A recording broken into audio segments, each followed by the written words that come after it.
Yeah, man. So it's been an interesting time. We had another weather event in our area. We are at our fill for those.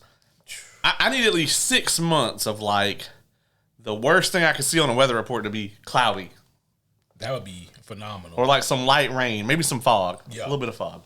But I brought some show and tell today. We're going to get that out of the way. Always nice. So I got to get this framed, but I didn't want to wait like a few weeks to show the homies. But Yes. we have this gorgeous Invincible art. That is so Get good. the glare off of it there. Yeah, I feel bad because I don't have the artist on here that I got this from, but it's really dope. I'm gonna try to see if I can figure out who it is before I get it framed. Because that artwork is phenomenal. Yeah, it's really, really good. I mean, you could tell me that this was like an actual cover of one of the comics. Yeah, I just assumed that it was official art from one of the books. I don't think it is, man. I think this is drawn. I think it is. More I look at it, but man, that is really cool. I know, yeah. And I also have another piece that I'll bring in. I have a Miles and a Gwen. That's right. I saw that one the other day. And I almost brought in, I actually got the leather bound of Elantris, Brandon Sanders' first work, his first published work. And that's a really nice, I don't know if you got a chance to look at it when you're at the house, but I didn't see that. It's a really nice, really crisp little presentation. So I got a couple things that I can trickle in and kind of, brag to the homies. Well, homies, this is yet just another reason why, if you have not already subscribed to the YouTubes, then you probably should. For those of you just listening on audio, we still love and appreciate you. I just want you to imagine the dopest Invincible art that you could possibly fathom. And that's what I have, folks. And then if you're watching on the YouTube, you know that's not true and you don't have to put up with me. But it is really dope. It's really well done. It caught my eye immediately. So, and got that from a local artist at a convention here. Always important to, support your local artists and everything. So, that being said, man, what's been going on? You got anything new happening? I see you got a cool shirt. I do have a cool shirt. And it was surprising, like some jackass gave this to me, and I had to get it checked to make sure it didn't have, like, I don't know, SARS on it or anything. Yeah, SARS is a good one because nobody's looking for it anymore. Exactly. Yeah. I didn't check it for like the avian flu though, or anything like that. So. Oh no. Yeah, bed bugs. Shit. Yeah. That's where I fucked up at. Bed bugs. Yeah. You just rub a bunch of bed bugs on there. I am wearing a very, very awesome looking Cyclops T-shirt here for those of you who are watching on the YouTubes. This is a very cool shirt. It was gifted to me from none other than the homie Caleb, sitting right here next to me. Very comfy shirt too, and just a badass design. Like, I love this design here of Scott Summers getting ready to obliterate something. Right? Yeah. Yes. Somebody's about to do some dumb shit like knock his visor off. Yeah. And sometimes I kind of think that with the tactical kind of person that he is, he's like, oh no, the visor's gone. Like he kind of lets it happen, Right. just so he can have an excuse to obliterate somebody and cause some severe property damage. Hey, this is random. Are you a Ninja Gaiden fan at all? I played, I don't remember which one, but I played the hell out of one of them. They revealed 4 today. Really? Yeah, the Xbox had like a developer direct. And then there was another thing that they showed, a new RPG they have coming out called Expedition 33. And both of them looked incredible. So. Oh, nice. Yeah. But, I mean, I would say it's been hit or miss with Xbox lately, but it's actually been like miss or miss for a little while.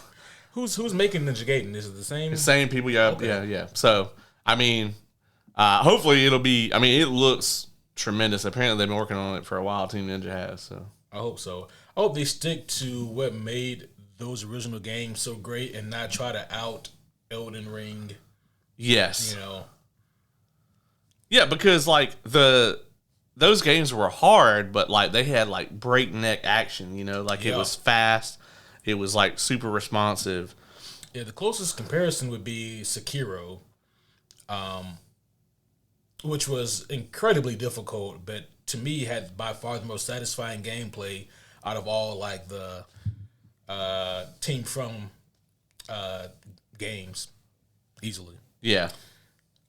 Did you see the Supergirl news that just dropped earlier today? No, I did not see that. Oh, see if I can pull up the pic. It's not much, but it was a picture of just Millie Alcock. Is that her name? She, Yeah. kind of like the back of her. She's sitting down in the chair, and I guess they begun production today. Oh. Yeah. So, and the guy directing the movie, I don't remember his name, but he sounded really familiar, and I couldn't remember what he had done. Oh yeah. Greg, no, what was his name? It's gonna bother me now. Craig Gillespie. Yeah, that's it. That's it. Sorry if I butchered that. Yeah, close enough. Yeah, Craig Gillespie. That's a mouthful. That doesn't roll off the tongue at all. No, not really. Let's see what else he's done. Somebody's like yelling at us. Well, of course he's from such and such. Man, I never seen any of these things that he made. That's actually good though. Yeah. He did that Pam and Tommy miniseries that had Ewan McGregor in it, and Sebastian Stan. Oh, okay, yeah. I was like, who was Pam and Tommy? That one took me a while. Yeah. Yeah, the one where Sebastian Stan wears like the fake dick. Yeah. Shit. Yeah. They should have just got old. There it is. It's just Oh, that's a great shot, man. I got the hair on my arm standing up. Yeah. So for those of you who don't know, like I'm actually not a big Clark fan, but I am a huge Kara Zor-El fan. I like her lore so much better. And I can never remember the name of it. People are gonna be screaming at me now too, like, how the fuck are you on here? What's the little Kryptonian city? Xandor, Kandor. Kandor, yeah.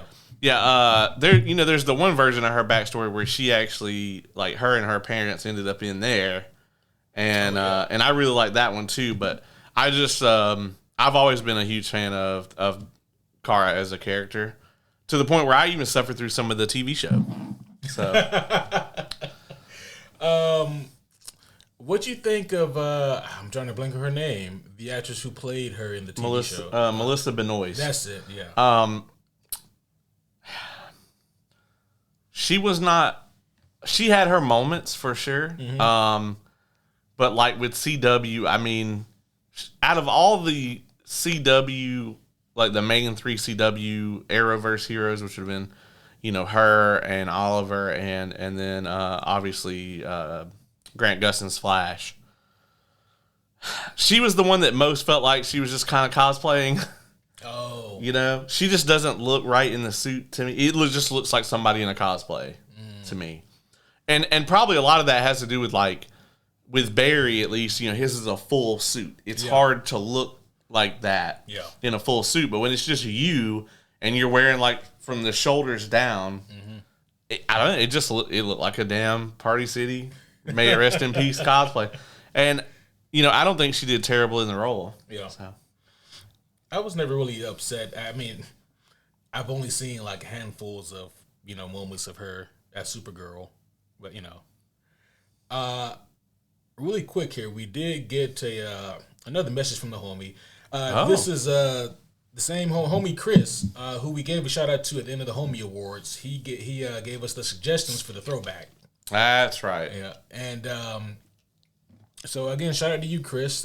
Much appreciated for your recommendations. I still need to put the poll up so we can let the homies decide which of his 3 throwback movies we should do. Listen, to those of you who are big fans of the throwback series, I just want you to know that I bear no responsibility for the fact that is stalled. Okay, the next episode or whatever, I am back on this one, right? Yeah. So I wasn't on the last episode. Correct. I'm back for this one, and the scheduling is not my fault. So I don't handle all that. You know what? We gotta leave that up to the committee. Okay. I only handle fun things here. If there's something you're like, that's really cool, it's probably me. If it's something where you're like, I really hate this, I feel like I don't know if I agree with that.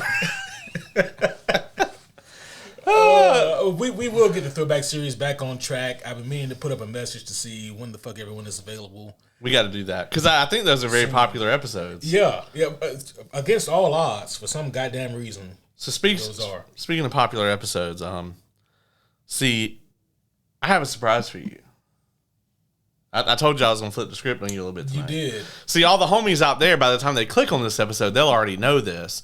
But he believes that we are here tonight to talk about What If Season 3.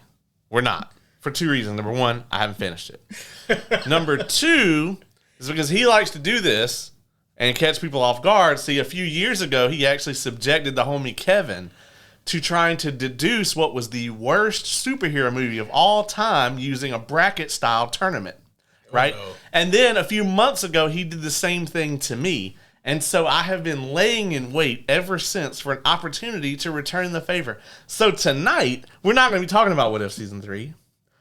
I have prepared for you. You, my friend, are going to deduce the worst character portrayal of a comic book character tonight. Holy shit. You motherfucker. I knew something was off. Yeah. When we sat down, I was like, something's fucking off. Something feels wrong. Something feels wrong. He don't have What If Season 3 energy. Yeah. I'm like, he didn't just watch the same shit I watched. No, I didn't actually. I've seen a little bit of it, but I haven't seen all of it. No. Nope. So that'll probably be the next episode you guys get. But for tonight, it's very rare. He's always super prepped. You'll see me not prepped on here sometimes, and I'm just spitballing. But tonight, we are going to see the completely unprepped Q. He has no idea what's on this sheet of paper in front of me. There's no way he could possibly be prepared. Now, let me just put this out here. This is not necessarily saying that this actor did a bad job. Right. It is saying that this version of the character was terrible. Like whether it's the performance, whether it was written poorly, whether it was directed poorly, whether the people who made it did not understand the character at all. So it doesn't necessarily reflect on the actor. It could though. It could. Oh boy. You know what? Before we get too far, that does pair perfectly actually with what the homie Chris here wanted us to discuss. Oh, I thought you were done with this. All right, yeah. Yeah, so he says, here's a question for you and the homies. So after all your reviews, rankings, and scores, what is the superhero movie that you would consider a quote-unquote 10? I know there is no perfect superhero movie, but if you had to give one that perfect score, what is it? And also, what is your overall perfect 10 movie, the movie that sets the bar as a pinnacle of cinema?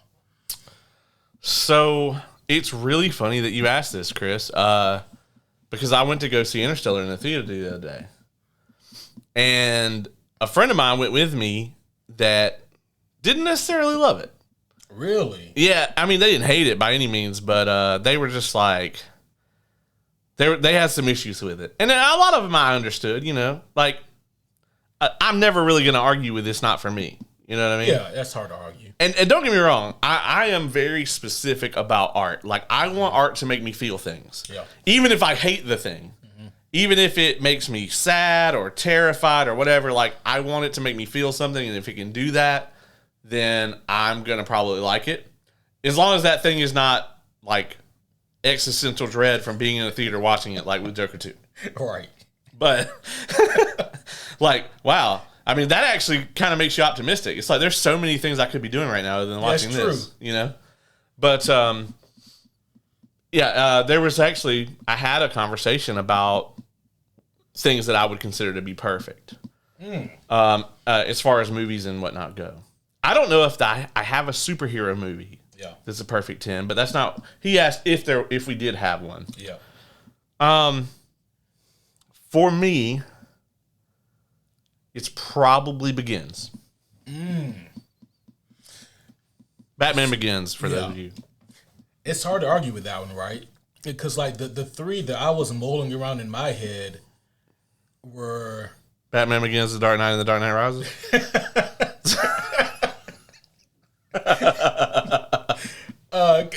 Close. It was Winter Soldier, Logan, and The Dark Knight. And the issue that I had trying to square that was that they're all undeniably excellent movies, but they're also all sequels. And when I think about like the quote unquote perfect 10 superhero movie, it would have to be something where I could take somebody who maybe isn't that familiar with these characters, sit them down and have them watch it and understand the story and the characters and kind of grasp what's going on. It's so hard to do that if it's a sequel of some sort, you know? Yeah. It's like Deadpool and Wolverine requires you to know at least a decade of really meta shit. Yeah. Like, my mom tried to watch it, and she actually likes the first two Deadpool movies. Okay. I don't think she really understands them. Yeah. But she thinks they're funny. But that one, she just had no idea what was happening. And I was like, I bet you don't. I never thought about that, but yeah, that makes sense. Because, like, you have to understand so many things to get that movie, you know? It was specifically made for, like, hardcore fucking comic book movie nerds. Thankfully, there's a lot of those now. I was going to say millennials. Yeah, you're damn right, yeah. It's probably begins for me, man, because I just think there's none of that movie's wasted, right? Yep. The Prestige came out around that same time, and that to me is the only what I consider to be technically perfect movie that I've ever seen. Man, so Christian Bale, he's scoring high with you today. Yeah, I love Christian Bale, man. Yeah, for sure. He's probably he may be my favorite actor. I'm not entirely sure. This is off topic, but you know the other thing that I realized when I was watching Interstellar? What's that? Matt Damon has a hell of a time with airlocks. Like, airlocks just be fucking him every time he goes to space in a movie. He should just stay his ass at home. Yeah, he's probably like, oh, do I go to space in this movie? Cool. All right, well, let me see where the airlock blows me up. Yeah. Yeah, his agent's like, go to page 48. Yeah, twice seems like a lot of times for that to happen. It kind of does, right? You know? Yeah, like it's kind of like Uma Thurman and John Travolta. It's like they have 2 dance scenes together in 2 different movies, and like that's not a lot, but it is a lot. It is a lot, yeah. Absolutely. I think for me, like my perfect 10 movie, I think is a little bit easier for me to square because I have scored one movie a 10. Yeah, that is Judas and the Black Messiah. Just a phenomenal movie, top to bottom. Hell, maybe in light of recent events in this country, more relevant than it's been since it came out. Yeah, yeah, I'm right there with you, man. It'd be hard for me to not give that a 10. The performances in that were just phenomenal. Yeah, I agree 100%. It would be hard for me to not give Django maybe not a 10, but it's very high. To me, it's definitely the best Tarantino movie. I think so too. Like for me, it's close between that and Pulp Fiction. Pulp Fiction to me, we don't need to get into this, but I do think it is a little overrated. Like, I get it. Mm-hmm. I like people will be like, no, you got to understand that this is happening. No, I understand. I don't think it's as clever as everyone else seems to think it is. I think it's overrated in the same way that like, and this isn't me comparing the 2 movies. I think it's overrated in the same way that like The Godfather is overrated. Yeah. Where it's like, it's hard to live up to that kind of hype over the years. It's like the fish grows bigger as time goes on. Yeah. You know? So I think they're both obviously phenomenal movies. It's just that it is very hard to fill those shoes that have been set by the people who love those movies, you know? Yeah, I mean, to say that something is perfect to me, like with The Prestige, is there's not a frame in that movie that's wasted. I'm with you on The Prestige, by the way. Yeah. I mean, every single moment of that movie, there's no drag in it. Every single moment is crucial. Like, and you know, that comes down to just, it was an amazing edit. Oh, yeah. You know, and then also the fact that you have, you know, Scarlett Johansson, you have Christian Bale, you have Hugh Jackman, Michael Caine, and they're all killing it as they do. So, yeah, man, not quite, but that movie is almost old enough for the throwback. Don't say that. That hurts. Whew, that got me. All right. Got me just a little bit right in here. We will watch it on the throwback at some point. In the next 4 years we can do it. Yeah. That hurts. I know, dog. That one stung a bit. Just wait till we watch like Inception on the throwback. See, that's like if I was a full grown adult when the movie came out, I'd never wanted to be on the throwback. Right? Just for my pride. Revenge of the Sith on the throwback. You have to wait a while for that one, though. It has to be 30 years for a major franchise. Yeah. If one of y'all gonna fuck around and get an Ewok movie, though, if anybody lobs any more bombs in this war. Oh, no. Yeah. Thank you for that question, though, Chris. That was an excellent topic. And I actually think we talked about possibly doing a a Perfect Tens episode or something like that. We toured around with that idea. Yeah, maybe doing like things we might consider to be a 10. Right. Yeah, because there's only been 1 10 on the podcast, and that was like a unanimous 10, and that was for Judas and the Black Messiah. And you can go ahead and count me in on that too. So all three homies, 10 to 10. 10, 10, 10. The Olympics. That's right. And yeah, man, I it's hard to argue with how good that movie really was, but there's a lot of them out there. Like it's hard because like The Martian, right? I love that movie. I don't know that it's a 10, but I really love it. And I think it's well put together. Yeah, and it also depends on like what's your criteria for a 10, right? Because I really want to agree with you on Batman Begins, but I think I would be inclined to if the highs were as high as it got in that trilogy. Right, yeah. I mean, like, obviously, like, it's easy to go, all right, Winter Soldier is still the bar for an MCU film. Mm-hmm.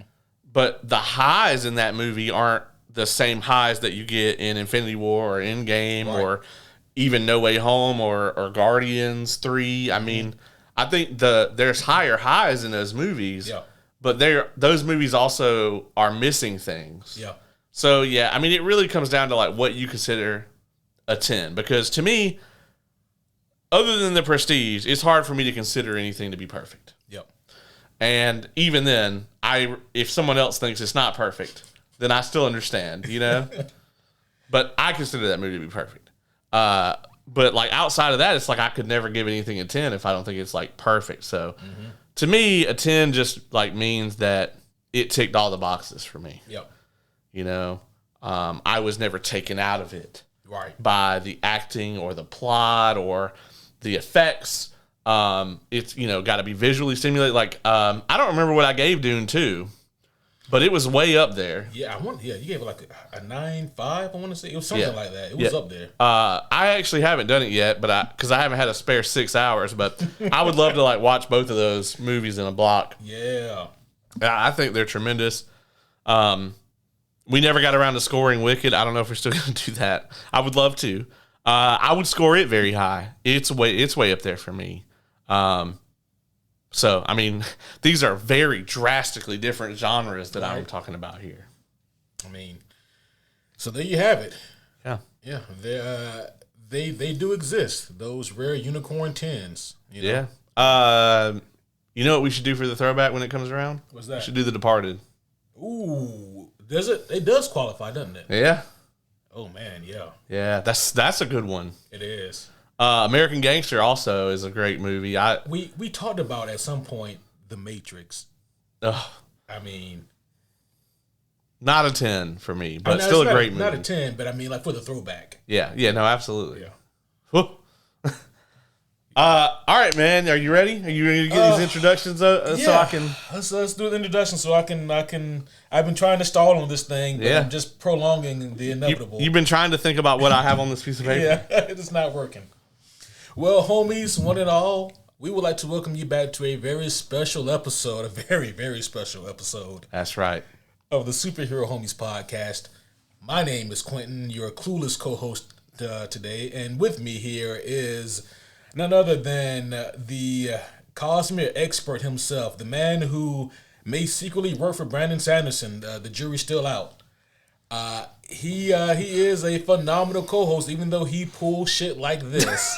I'm a phenomenal co-host because I pull shit like this. That's right. I am the homie Caleb, and I have here the list. I have 16 awful characters.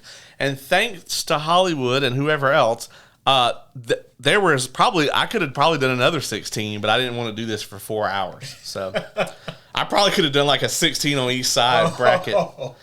Are you ready to get this started? Yeah. So what's going to happen is we're going to go down the bracket, and one by one, he's going to eliminate one of the characters. So I'm going to give him 2 characters, and he's going to decide which one is the more awful. And by the end of this episode, we're going to have what you consider to be the worst portrayal of a comic book character ever. Holy shit. Okay. So I figured that we would start this off with a legendary clash of 2 characters that will go on and on forever and ever. Number 1, George Clooney's Batman versus Jared Leto's Joker. Jesus Christ. This is what we starting with? That's what we're starting with. Oh, fuck. Okay. I don't have nearly enough alcohol in this cup. And I'll tell you this, you got the Pepsi's on the table. I didn't put Madam Web on this list. Okay. All the joy she's given us in 2024, I couldn't do it. Okay, all right. So, George Clooney's Batman versus Leto's Joker. Correct. Wow, okay. When I think about Clooney's Batman, I think about the fact that he tried to do his notorious George Clooney head wiggle, but he couldn't because of the cowl, you know? And so it just kind of felt even more stiff and awkward. It was so clearly just George Clooney doing a favor for Schumacher. And may he rest in peace. May he rest in peace. And holy shit. And it's so weird, right? Because when I think about Clooney, man, I think that there does exist a universe where like someone wrote a good script for that movie and he actually prepared to play Batman and he probably wasn't awful. We just don't live there. We don't live there. I mean, he's very believable, Bruce Wayne. He is, right? Yeah, like because he's got the charm for it and the gravitas of a Bruce Wayne, you know. So yeah. He could pull off the Bruce Wayne part without even really trying that hard. Like there's the one scene in Batman and Robin where he invites a date over to the house. It's actually one of the few scenes that I think is genuinely funny in that movie because they're having dinner, him and this date, and they're sitting on opposite sides of this long ass table in Wayne Manor. Yeah. And I think at one point, like, she asked for the salt or something, and he gets up and walks all the way down there. Like, it's some crazy shit. Some, like, Lego Batman shit. Yeah. And, but no, I say all that to say that he was at least a very convincing Bruce Wayne. His Batman, unfortunately, was exactly the same as his Bruce Wayne. Never leave the cave without it. Oh my fucking God. Like, I have so many questions about the bad credit card. You know there's no limit, though. It can't be a limit. But also, like, you have to give information in to get a credit card. How? How? I mean, that movie is so bad that his performance really, it's not, it is like a high problem, but it's not like... It's not like if you fix his performance, the movie is somehow magically better. No, it's not. You know? It's not in the top 5 concerns. Yeah. As a matter of fact, it may even, if his performance had been great, it probably would have made the movie worse. It probably would have. Because it would have, at least it's just an even keel of bad. Right. You know, if you put that one centerpiece in there, everything else is just going to feel more awful. But then you juxtapose that with Leto's Joker. And that Snicker was a better Joker than anything we got out of Leto. Oh, I mean, I was so excited to see that 2016 David Ayer Suicide Squad movie when it first came out. Release the Ayer cut. I was excited because, man, this is the first time that we not only get to see the Suicide Squad, but we get to see Joker and Harley on the big screen together. This should be phenomenal. And it should have been. David Ayer was at Comic-Con, and he brought the first trailer when I was there, and so I was incredibly hyped for this. And I think he wanted to do a good job with it. I think he put a lot into the movie, but I think it just came off horribly. Yep. Especially this aspect of it. Yeah. And they had Assault on Arkham. It came out like a year or two before. They had Assault on Arkham, which if you guys haven't seen that, it's tremendous. I mean, it's a phenomenal Suicide Squad movie. It's an animated movie. Definitely go check it out. And they just kind of made an awful version of that. Like I wish they made an awful version of that. they made it was like the Flash movie adopting Flashpoint Paradox. I think that this is even less of an adaptation. Yeah. Because like if they made the 2016 movie and a loose adaptation of Assault on Arkham, then we would have had to have seen some conflict between Harley and Joker. Right. And there was none of that here. No.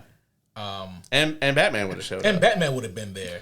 Now, that would have been a tremendous reveal had they done it right. That post-credit scene Yeah.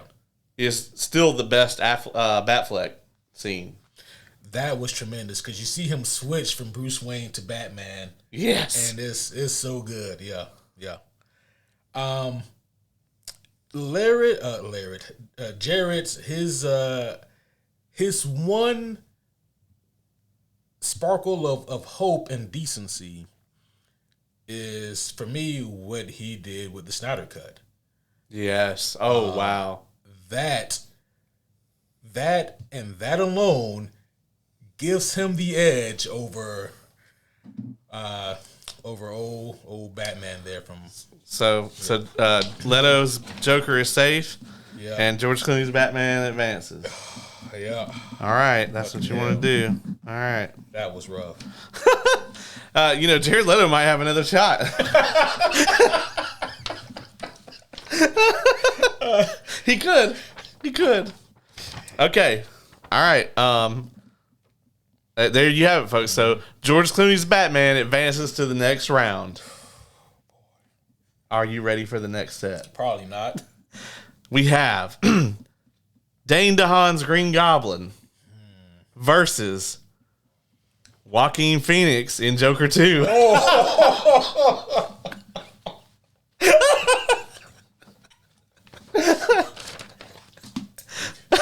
Son of a bitch. Yeah, there was a possibility we could have got a Joker versus Joker fight in the second round.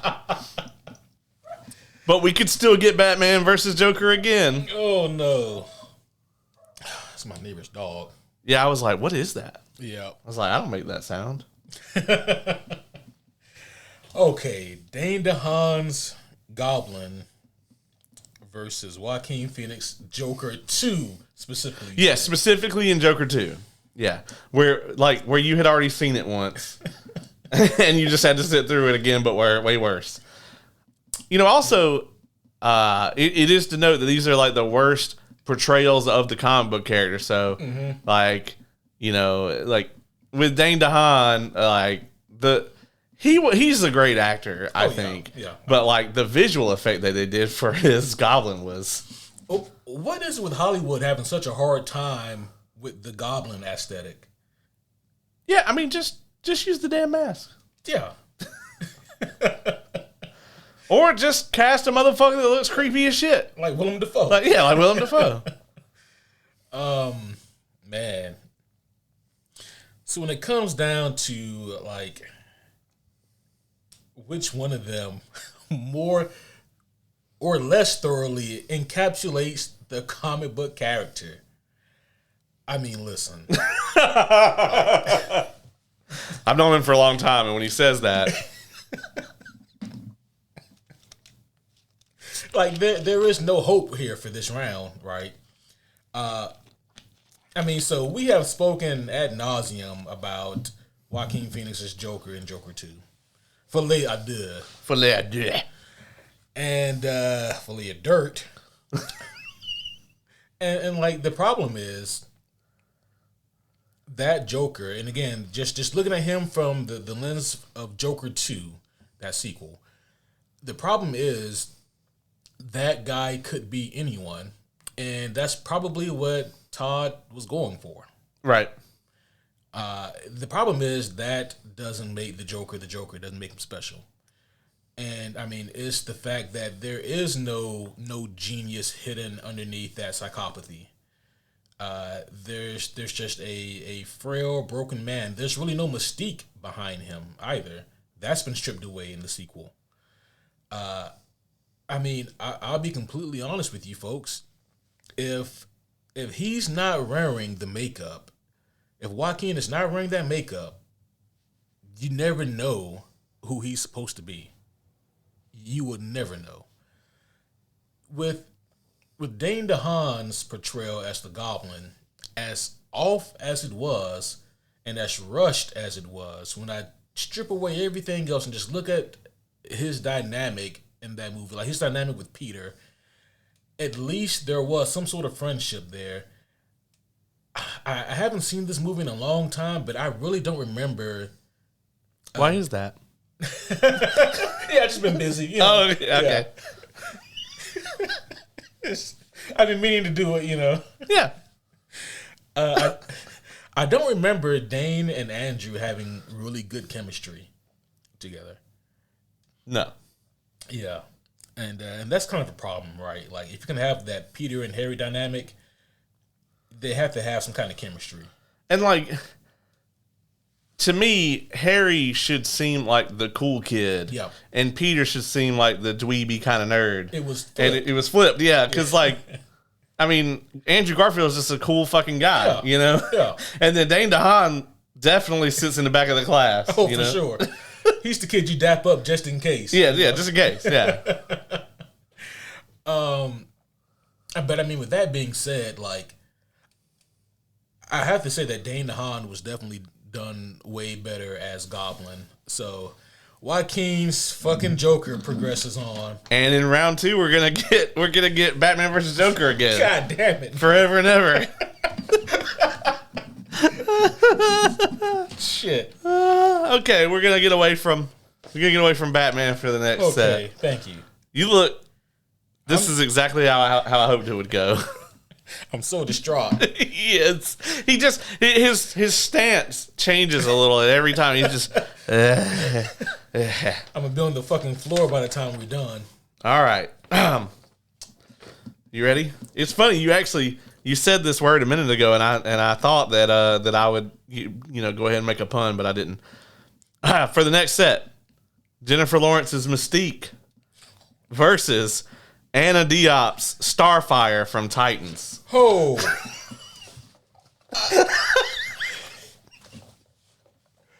What am I supposed to do with this?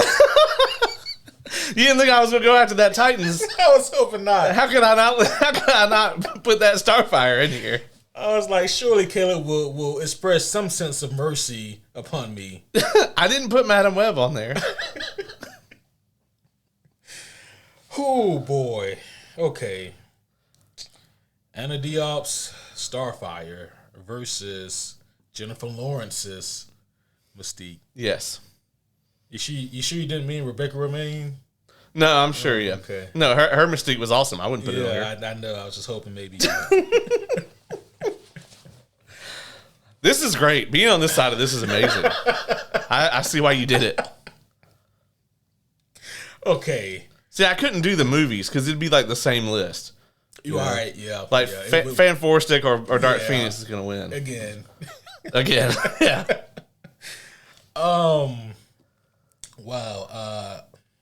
Craven wasn't on there last time. It would have a shot. It probably wouldn't get the W, but it would have a shot. You know? Joker 2 didn't make the cut either. Oh yeah, no, that wasn't out. Yeah, no. Yeah. So both of those would be. Some of those movies are coming off that. Yeah. Okay. Wow. Anna Diop, her Starfire. I don't know if anyone who worked on that show had ever seen the Teen Titans cartoon. I don't even know if they knew the Teen Titans had a comic book that they could have referenced. They might not have known they had a cartoon. Yeah, that they could reference. I mean, in hindsight, we all should have known from the "fuck Batman" thing that they really didn't know what was going on. Yeah. nothing about that show really fully tracked or worked in any regard. We wanted it to, Yes, but it just didn't. It didn't. They, and I saw 2 seasons of that, and I still couldn't tell you what they were going for. I'll be honest. I think they just put that shit out to get people to watch Go. Because like that's playing the long game. Yeah, because like you watch the original Teen Titans, you're like, this is amazing, and then they come out with Teen Titans Go, and you're like, this is trash. This is fucking trash, and then they come out with this, and you're like, all right, well, Teen Titans Go it is. I'm really sorry. Right. At least there were some funny moments in Teen Titans Go. Yeah. Usually when they didn't take itself too seriously, you know. Well, Teen Titans Go never took itself seriously. Well, more so when they were not afraid to poke fun at that, you know. I love like their Snyder rendition. Yes, it's fucking phenomenal. Man, I'm trying to think of like what good here I can say for Starfire. I fucking got nothing, man. And it's not on the actress, because I've seen her in other things. Yeah. She's really good. What she was given to work with was just so bad. I mean, from costume and makeup to the actual dialogue she was given to her characterization, nothing about it really said Starfire. And the problem is, like, I can see her actually pulling off a good Starfire had she had some competent writing behind her, but there was none. It's like, okay, Mr. Corn Sweat, you're gonna be playing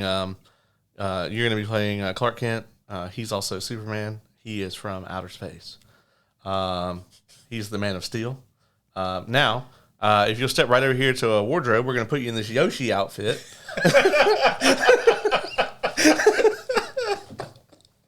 Because you see, Yoshi is probably some sort of alien as well. Yeah. So it matches. And action. That feels like what they gave her to go off of. Just about. It also bothered me that the actress that played Raven, she was legit like 16 when that show started, and Beast Boy was like 23. Yeah. And I'm like, y'all can never ever do any kind of romance between those two characters. And they did, and it was cringy. It should not have happened. It was straight cringe. Should not have happened. Yuck. Yeah. It was wildly problematic. A little bit. Yeah. A little fucking bit. In terms of, there's no good on the other side of this thing either, man. In terms of Mystique here, played by Jennifer Lawrence, the world's first female action star. That should have got Sigourney Weaver. They should have got Sigourney Weaver. It would have been phenomenal. I actually kind of want to see that now. Right? But wow, her Mystique started off as a very bizarre kind of plot device in First Class, where like a lot of the movie hinged on her and Charles Xavier having this sibling-like relationship that didn't track, because at that time we were all thinking that this is a prequel to the X-Men movies. Right. This makes no sense. It makes zero sense. I don't think they have any lines together like that original trilogy. Right. As a matter of fact, she tries to kill him. She poisons him. Yeah. So none of it really tracks. In terms of like, does she encapsulate Mystique? She shapeshifts. And I think that's enough to give her the edge. I mean, in terms of like her personality of Mystique, no, none of that. It's not there. She is Jennifer Lawrence filling in the blanks. And again, as much as I would love to rag on Jennifer Lawrence, I'm not, because I just think that she was not given anything to work with. And so, in a way, she did pull a George Clooney and just filled in the blanks. Especially in the last 2 movies. Oh, my goodness. And the last one. My God. You know how much of a either she was in a hurry to just be done with these movies, or like the fan backlash to that character really got to her, the studios. Y'all gonna wait till the last movie to kill her off? Right. and it's early. It's in like the first 20 minutes. She was on set for like 2 days. Had to have been. Yeah. So in terms of like the worst characterization, I gotta give that to Star Fox. Starfire. Might as well be Star Fox. Might as well be Star Fox. All right, so Jennifer Lawrence's Mystique goes away, and Starfire lives to fight another day. This isn't going to be. Tell me this gets better. Yeah, bro. I don't think so. Actually, this one's probably going to be easier than the first three. That's something. I guess. Okay, the next set. Oscar Isaac's Apocalypse versus Toby Kebbell's Doctor Doom from Fan Four Stick. Oh, no. Oh, man. Not again. So, I think a fun drinking game for people in AA would be to take a shot every time you can think of something good about Fan Four Stick. And I think by the end of it, you'd be sober. Yeah. You know? Man, Oscar Isaac's Apocalypse. Let's talk about that for just a second here. This movie came, I believe, right on the heels of Age of Ultron. Yeah, it was 2016. Yep. And Age of Ultron was 2015. Mm-hmm. And the issue is that, like, everything that they kind of tried to do that was cool with Apocalypse had been done way better with Ultron. Yeah. Like, obviously, Apocalypse wasn't an AI come to life, but, this ancient mutant who is risen again, and now he's learning all this information. And, even the way that was done was just so lazy compared to how Ultron does it. His introduction didn't have the gravitas of Ultron, Right. And, or Apocalypse. Or Apocalypse, yeah. The design of the character, my fucking goodness. Ivan Ooze. Ivan fucking Ooze, yes. This selling lean to the Power Rangers. This is what this motherfucker was. And it took all the X-Men to take him down. Gotta get those drug dealers off the streets, man.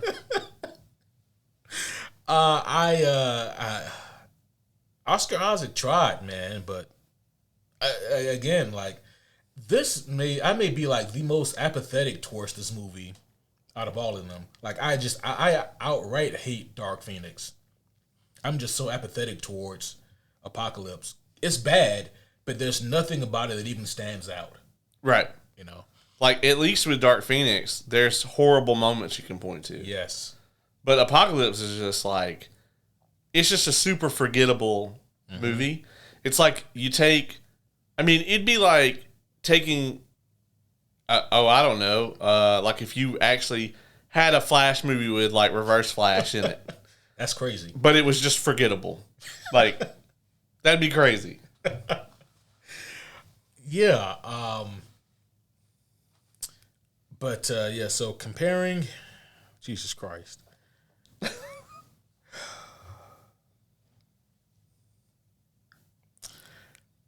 I gotta say, look, Apocalypse was done better than Doom.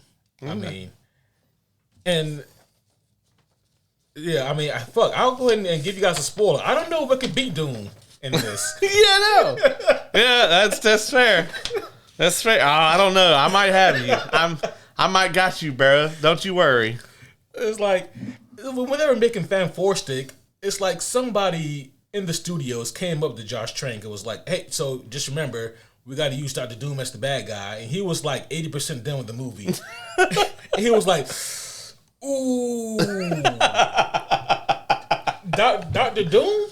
Yeah. And so he pulls out his phone real quick, types in Dr. Doom. Starts reading. Yeah, I got it. Yeah, I can do this. Oh, this is unrelated. Yeah. No problem. All right, we're gonna give him a green cloak and have him. We're gonna give him Dr. Manhattan powers and be done with it. Yeah, just vague whatever powers, any power you want. So does that mean that Dr. Doom is moving to the next level? He moves on. Hey man, listen, in the next round he's gonna be facing Starfire from Titans. Oh Jesus! So you know. Okay, we are through the first half of round 1. This is fucking awful. This next one's not going to be any easier. This is going to be awful. I got some deep cuts in the second half here. No. But not in this one. This one's pretty standard. So the next one is Jesse Eisenberg's Lex Luthor versus Ryan Reynolds' Deadpool from X-Men Origins Wolverine.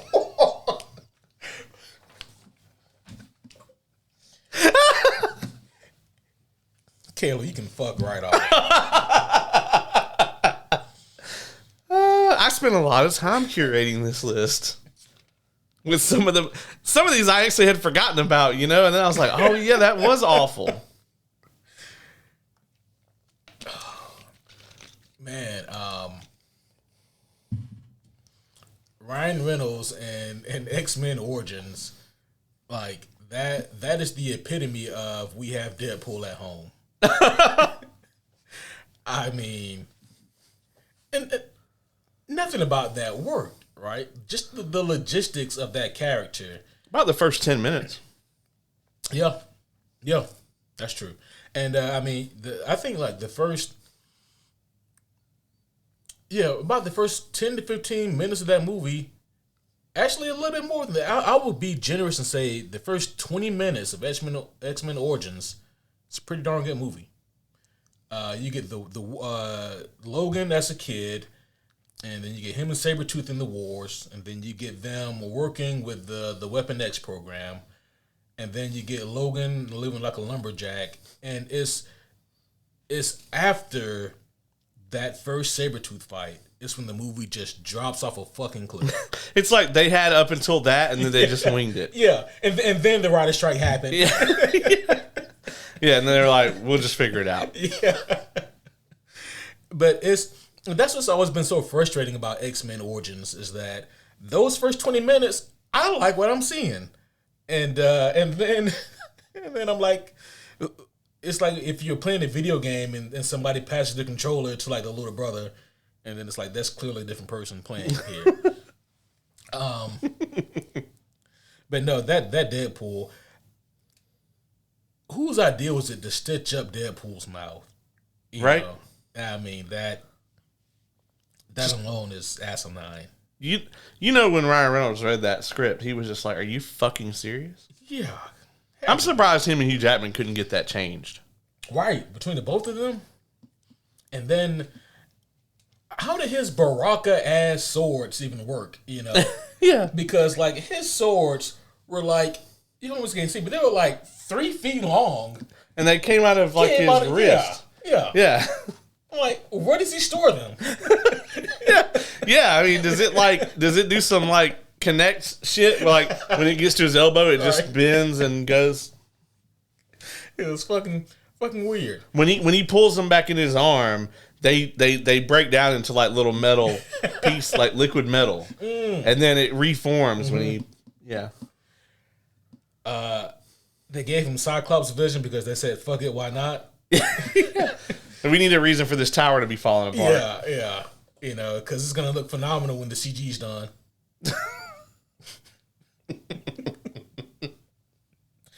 Holy shit! And then Jesse Eisenberg's Lex Luthor. I remember exactly where I was when the trailer for BVS dropped, and that trailer had me hooked, man. I was watching like, oh man, yeah, I like the look of that bat suit. Oh yeah, I mean, Batman, Superman facing off. This is good. Oh, we got Clark Kent and Bruce Wayne talking. I'm digging this. And then, my two favorite people. Like, who the fuck is this?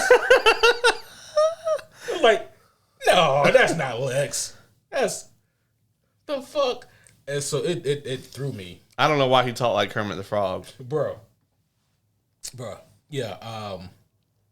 I've seen several different incarnations of Lex. You know, I mean, like in the classic comic book version is definitely more what like Gene Hackman's version is based on. You know. Yeah. I mean, you get like the more narcissistic, prideful Lex. You know, you get like Rosenbaum, yeah. I was supposed to say that, yeah. And but I don't know where you get this version of Lex Luthor from. Like he just doesn't exist in any of the lexicons. No pun intended. Oh, well, now a lot like Jared Leto's Joker, he had the one good after credit scene too. I forget which movie that was in. Was it Aquaman? Was after? It was in Snyder Cut? It was Snyder Cut, yep, with Deathstroke. When Deathstroke comes up, yeah. Yeah, because he was like had the bald head and his demeanor was I mean, yeah. And I'm like, where was this at for BBS? The whole time. Yeah. The thing about him that really broke me in that movie is it was like it wasn't like Elon. You know what I mean? Where like he didn't Heil Hitler, no. No, he did not do a Nazi salute in the movie. But it's like, you know, everybody can tell there's something kind of off about that guy. Like, but like the way he portrayed Lex in this, it's like, no, everyone would have very clearly been like, this dude is fucking insane. Yeah. You know, it wasn't like right on the edge where he was like an enigma. No, it was like, no, put this dude in Arkham today. Like, you know. And again, like when it comes to somebody like Lex, just kind of like how with the Suicide Squad movie, looking forward to seeing Harley and Joker interact, and they really didn't interact that much in that movie. Superman and Lex are supposed to have some moments together, and they really don't. Right. And so I can't even gauge what their chemistry was because they don't even get the chance. He has about the same amount of time with Supes as he does with Bats. I think a little bit less. Yeah. You know? And so it just doesn't mesh, man. And there's really nothing about this Lex that speaks to me. Like with the other incarnations of Lex Luthor, you understand why he's doing what he's doing. I have no idea why Jesse Eisenberg's Lex is doing any of this. Right. I mean, thanks for giving me an evolving doomsday, you know, for a couple minutes. But like, for why? Yeah, but why'd you do it though? You know, because he was clearly going to destroy everything. Yeah, yeah. And he's going to start with you if Superman wasn't there. You know, right? But man, comparing that Lex Luthor to that Deadpool, which one is objectively worse in terms of comic book accuracy and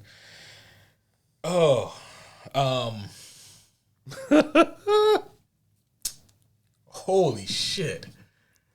I by the thinnest of margins, Deadpool advances. He is slightly even more off tilt than Eisenberg's Luthor. Wow. I knew that was going to be tough. That's a great matchup. Oh, my goodness. This next one is just pure awful. You said that about all of them. Yeah. No. I mean, this one is on another level. This one is on its own. As a matter of fact, I'm just going to tell you the last three here, the last three brackets, I think they're all like one tier of awful up from the first five. So for the next bracket, we have Arnold's Mr. Freeze from Batman and Robin versus Mark Pillow's Nuclear Man from A Quest for Peace. Motherfucker.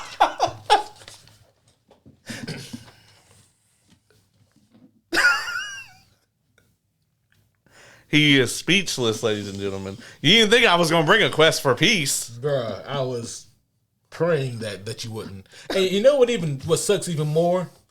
At first I thought, okay, I have an out. There's a technicality because they just fucking made up Nuclear Man for this movie. There's nothing to base him on. But then they put him in the comics. This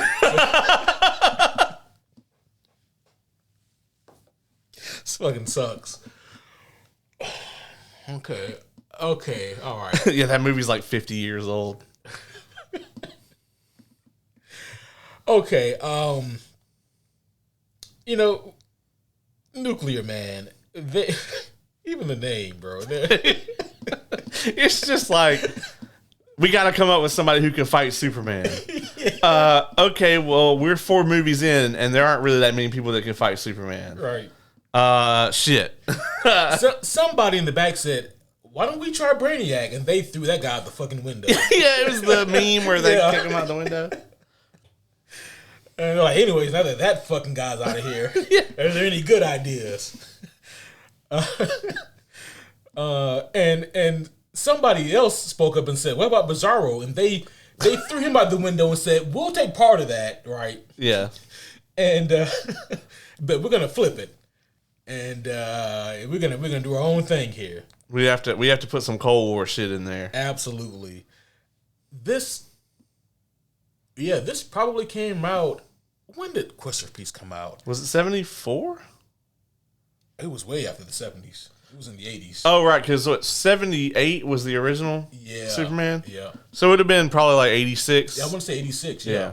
The reason that I was thinking that is because it probably came out around or shortly after Rocky IV, which was also a really big movie that was made around the Cold War. Right.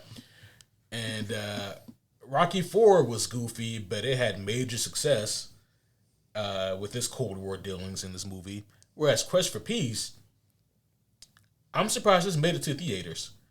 Right. Straight to VHS release. Did they have VHS then?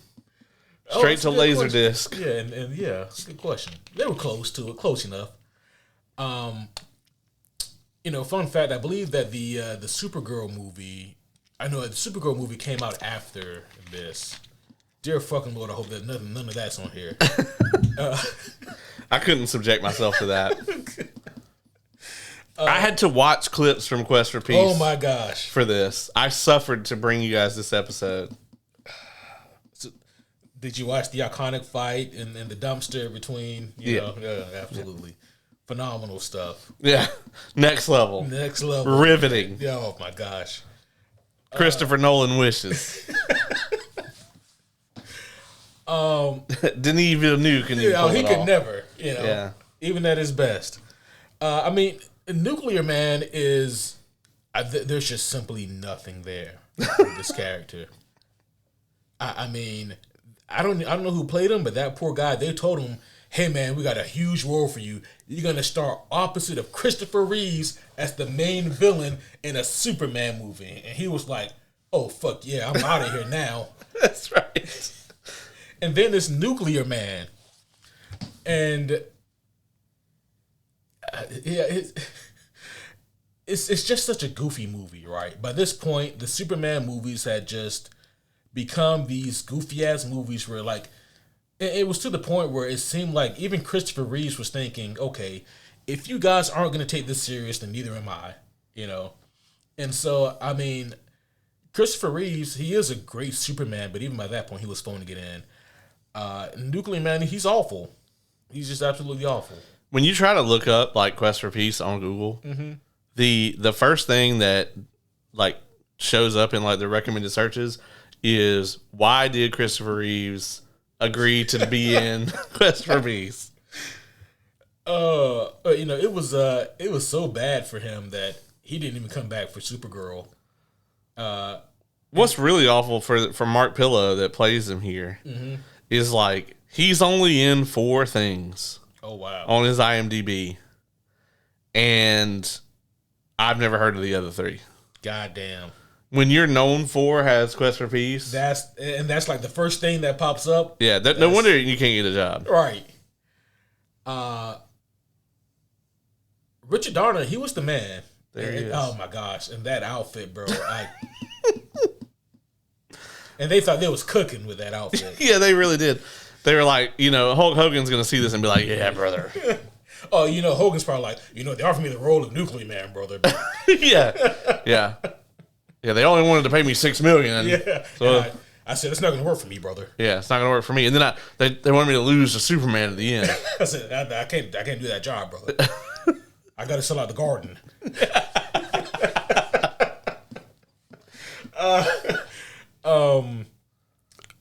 fuck. And okay, and we can't ignore Mr. Freeze here, played by Arnold Schwarzenegger.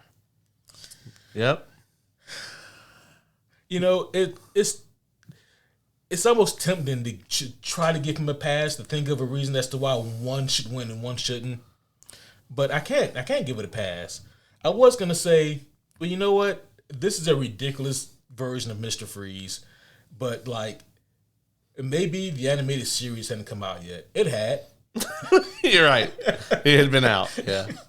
Yeah. And you know what killed the dinosaurs? Nope. The Ice Age. Fucking hell. I hate it so much. His dialogue is 97.8% pun.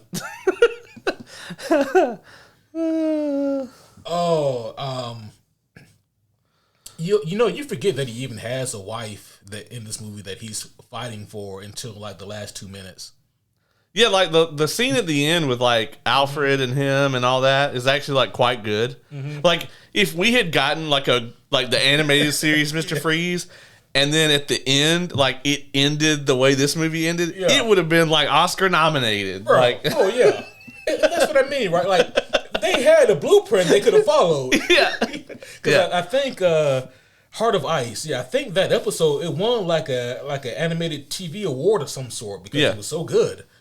And I mean, and it just redefined the character of Mr. Freeze.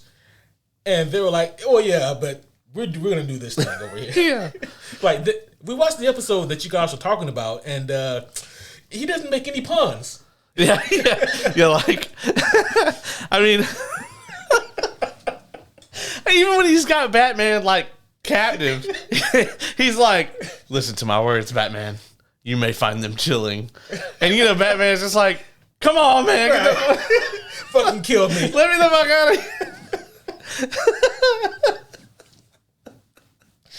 Oh shit. That's why they had to give George Clooney and Chris O'Donnell like the bat skates and shit, is because they were going to subject them to this bullshit shit. So they're like, well, you guys can't take yourself seriously either. Oh shit. We just can't leave this goddamn movie alone. No. I could have put several characters in this movie on here. You could have put all of them on pretty much all of them. Like Alfred is the only character in this movie that could not be on here. Right. We've never gotten a bad Alfred. Never gotten a bad Alfred. I wish we said the same for Gordon. Oh yeah. The Gordon in the first 4 Batmans is barely in them. Right. He's barely an entity. Yeah. But okay. They could have gotten like John Candy or somebody to play him, and it would have been all the same. Yeah. All right. So unfortunately, I have to pick one of them. One of them has to be better than the other.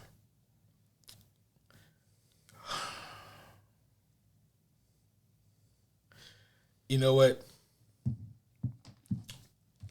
As much as this pains me to say, Nuclear Man actually hits the mark more than Schwarzenegger's Freeze. Because there is more to fuck up with Freeze, and they don't even get close to hitting any of it right. So Freeze goes forward? Freeze goes forward. Oh, amazing. Amazing. Nope. Just when you think you suffered enough. I think I have. You have not. This next one is probably the worst one on here. Okay. All right. Yeah, I'll let you get a drink here before we go to this next one. The next matchup is Corey Stoll's MODOK from Ant-Man 3 versus Brandon Hernsberger's Clayface from Suicide Squad Issachar.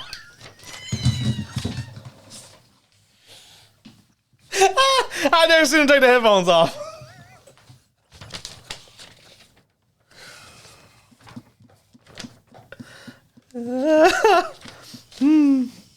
How you feeling? You all right? You still good? I would have so much more preferred to talk about What If season 3. Well, see now, next time we record, when we do it, you'll be like, "This is amazing." It's It's a fucking 10. Yeah, 10 out of 10. 10 out of 10. Would watch again. Okay. So I got Clayface from Isekai, and what's the my mind blank? What's the first one? Corey Stoll's MODOK from Ant-Man 3. Fucking MODOK from Ant-Man 3.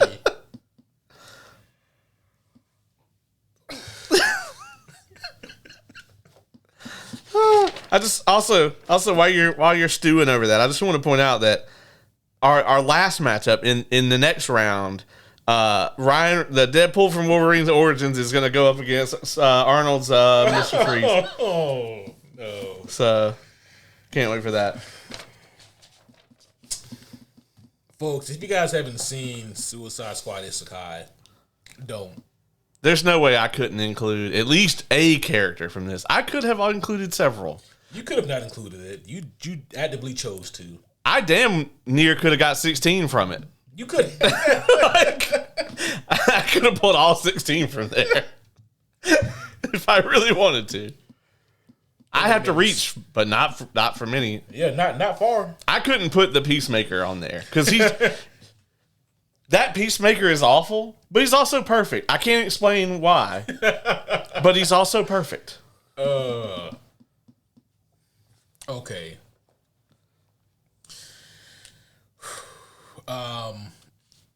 MODOK. I mean, what does it say when your Yellow Jacket is better than MODOK? And Yellow Jacket was, I think, on the MCU villains, you guys had it damn near the bottom. Mm-hmm. Because MODOK wasn't out yet. Yeah, MODOK wasn't out yet. You guys made that list during the good days. Yeah, during the good old days. Yeah.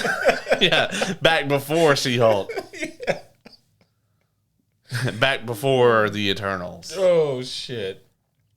Oh, no, that was out. Barely, but it was out. Eternals was out? Okay. Yeah. But, I mean, my goodness. I mean, so, like, Yellow Jacket was clearly, he was just we need a villain. Somebody has to impose the hero. I think Ghost was at the bottom of y'all's list and Yellow Jacket was right there. Right there, yep. And then I think we put Icarus next. Yeah. And, probably Taskmaster. Taskmaster's way down there, too. Yeah. Yep. I mean, but, with this MODOK, I have similar feelings that I have with, like, Trevor Slattery. Why did y'all keep bringing him back? It's not getting better. It's way worse. Yeah. The CGI is baffling. Like, if the CGI had been, like, okay, I think it would have been received differently. Yeah, and for a while there, Marvel didn't understand the difference between they're laughing with us and they're laughing at us. Right. I don't know. I'll be honest with you. I still am not sure they grasp that. I think they just guess. I think they just kind of hit around it. Be like, well, I went to a few showings of this and everybody was laughing. I don't know. Yeah, they must have enjoyed it. Yeah. No.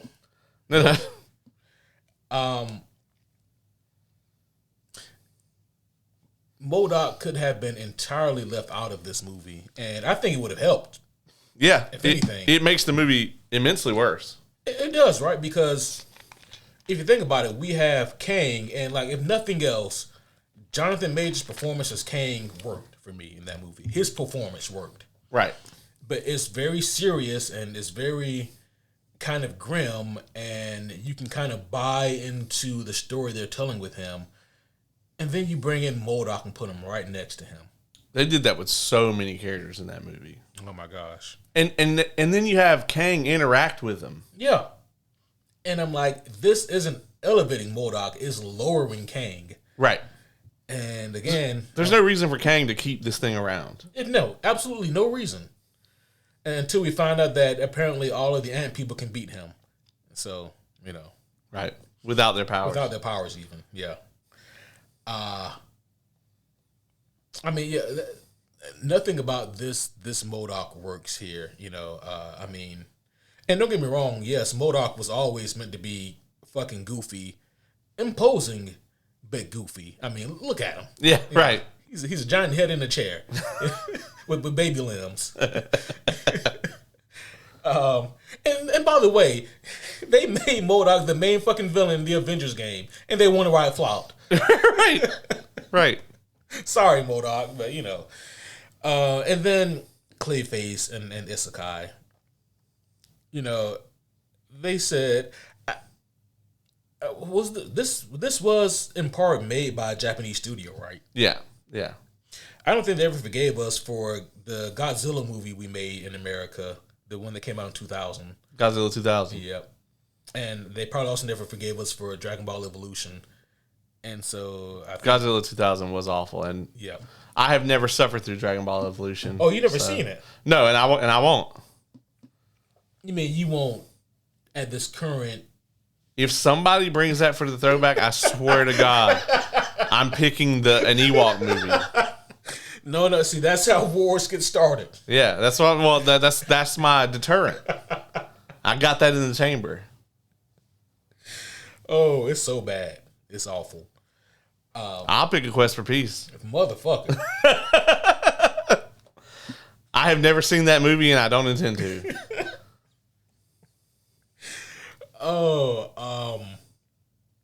But Clayface and Isekai, it was like they said, you know what?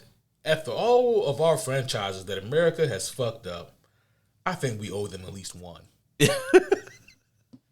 and they're like, what's American? And then they were like, whoa, what's more American than Michael Jackson? And so we got Clayface as Michael Jackson, not for a gag, for the entirety of the show. He does dress like and act like Michael Jackson the entire time. The whole time. And no one says anything about it. Yeah, it's not like it would have been one thing if they did it as a running gag, and like one of the other characters had been like they play it up real big that he played Michael Jackson in a movie. Yeah. And then one of the other characters, like in the third or fourth episode, is like, you can drop that anytime. Right. But none of that ever happens. He's just Michael Jackson.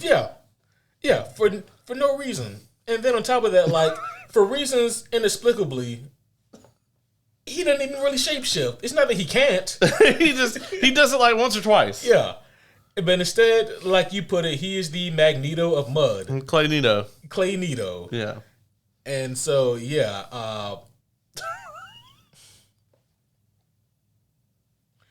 MODOK is awful, but somehow this version of Clayface is just, he takes it.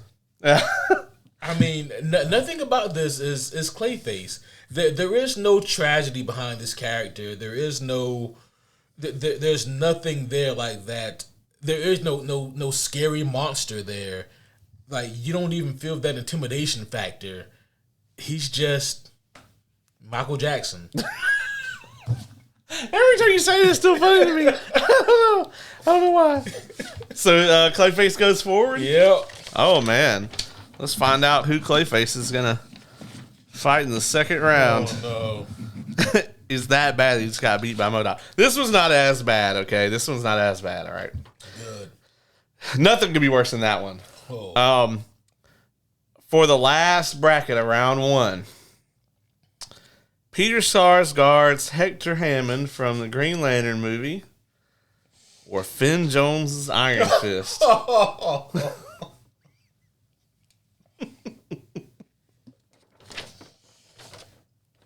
Man, Peter Sarsgaard, he's actually quite a good actor. Right. Yeah. Finn Jones ain't bad either, Finn Jones isn't bad either. I remember I saw him in Game of Thrones before I saw him in Iron Fist. Man, when on paper, Peter Sarsgaard, he works perfectly as a Hector Hammond. Yeah. And then you want to tell me that Hector Hammond is going to be like the first, kind of big villain in the Green Lantern movie? I think that's also a great idea. But then they just kept going and going and going. The Hector Hammond problem is by the time he gets full on like Hector Hammond big head, it's like a cartoon. And Yeah. I can't stop laughing every time I see it. He just looks like his head is just turned into a giant ball sack. Yeah, a giant boss, and he's like, ah. And then he gets absorbed by like poop parallax. By Poopalax. Poopalax. It sounds like an off-brand Miralax. Yeah. Oh, did I just hear a new superhero homie branding idea? Oh, no. Are those dick and nips not sitting well with you? Well, try Poopalax. Poopalax. Oh, shit. I mean, yeah, like... But so to compare him, though, to Finn Jones's Iron Fist,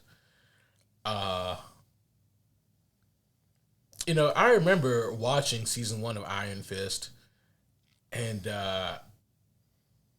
just waiting for it to start getting good.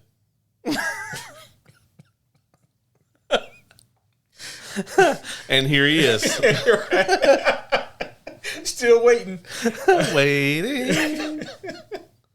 And you know, I remember having some level of like sympathy for Finn, saying that, you know what, he does have a good point. Like, he did not, they just put him on set and didn't give him any time to do any sort of training. And then, like, before season 2 rolled around, I was thinking about that, and I was like, that is true. He had basically no time for training or stunt work, which is why the fight scenes look so wonky. But that's just the fight scenes. What about everything else? Right. Everything else is really my problem. Yeah. This is when CW was going hot. Like, I'd seen some bad choreography, you know? Mm-hmm. Oh, yeah. But, hell, I mean, you look at, like, early Arrow, man, like, the choreography is never the problem with Arrow. Oh, yeah, not in the early. Yeah. Like, I'd say, like, season 1 of Flash, first 2 seasons of Arrow, maybe even season 1 of Supergirl back when it was on CBS. Mm-hmm. I mean, the production value was actually quite good back then. You know? Yeah. For me, with Finn Jones's Iron Fist, it was his character quite literally never grew up. I always described him as being stuck in a state of arrested development, where he was consistently like a 13-year-old child. Yeah.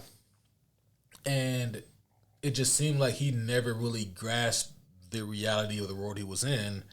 And maybe that was kind of the point, but the problem is he never got it. Right. And so it was just frustrating to watch. I mean, Danny Rand, he is very brash, and he can be very thick-headed at times, you know, very stubborn and stuck in his own ways and wanting to do things. He can be a bit immature, but he's not that dense. He's not that immature. And on top of that, he's also very confident. And when it's time to get serious, he's fucking serious. Finn Jones, he just really gave me none of that, man. Especially the confidence factor. I feel like none of the confidence was there that I need in an Iron Fist. None of the swagger was there either. Oh, yeah, no. For damn sure. For damn sure. And then, like, the nail in the coffin was, I didn't like his chemistry with Mike Coulter. No. And it's like, if you're going to have Iron Fist and Luke Cage, they got to be, like, I mean, they got to work together. And you never, like, it was so awkward when they were on screen. It was. You just couldn't see them, like, hanging out together. None. And then, like, here's one for you. Here's a mental image for you that'll take up some inventory in your brain. In the comics, Danny Rand and Misty Knight, like, they're a couple. Yeah. You cannot see Finn Jones with Misty Knight and the Defenderverse. No, I could see him with Bucky before I could see him with Misty Knight.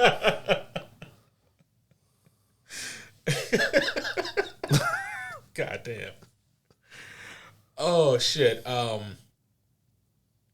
Okay. Fuck. Who else are I comparing him to? Finn Jones' Iron Fist versus Peter Sarsgaard. That's Hector right. Hammond. Fucking Hector Hammond. Oh, big head himself. Hector Hammond's problem here also was like his whole beef with Hal throughout the movie. They just needed a reason to put him in there, really. Yeah. And you could tell. The script says. Yeah. And I mean, if we're being honest, Hector Hammond in this movie, he's just another case of nerdy, socially awkward guy gets wronged by protagonist, hates him. Right. And that's what it is again. Every Iron Man plot. Yeah. I mean, but with that being said, man, like it's as bad as Hector Hammond is I gotta say Iron Fist progresses here. Oh, okay. Hector Hammond off the list. All right, cool. So there's our 16. You've eliminated 8 of them. Oh my gosh. Before we move on to the next round, is there anybody that you would have put on this list if you had been making it that's missing? I must say you have been quite thorough in your goddamn list. I started out with how am I going to get 16 of these, and then I ended with how am I going to pick just 16 of these? A good honorable mention would have been maybe the OG Silver Samurai in Logan. Oh, yep, the Transformer. Yep. I thought about putting both Leto characters on here. I thought about putting Morbius on here as well. Morbius. Or Craven. Craven would have really fit on this list because, I mean, at least Morbius is a vampire. Right. Yeah. He does have that going. He is a vampire. I'll be honest with you, man. I actually had every intention of putting the current Venom on here. But comparing him to everyone else. Yeah. As I got down this list, I was like, I don't think he's gonna be on here. No. Man, like I'm trying to think of like other like terrible. I definitely considered Madam Web, but like I said, in exchange for all the laughs, she was exempt from this because she is definitely a terrible portrayal of that character. Oh, absolutely. Yeah. She already won a Homie Award. We don't need to give her any more. I almost put fucking is it Hellcat that Trish is supposed to be in Jessica Jones? Yep. I almost put that on here. That was also I'm like, I need to stop leaning into this. Yeah, that was one of the few big misses of the Netflix Defenderverse. So there were some options. I could have put every Fan Forstic character on here. Bruh, you really could have. Oh man, what was his not Cottonmouth, but the guy who ended up being the big bad.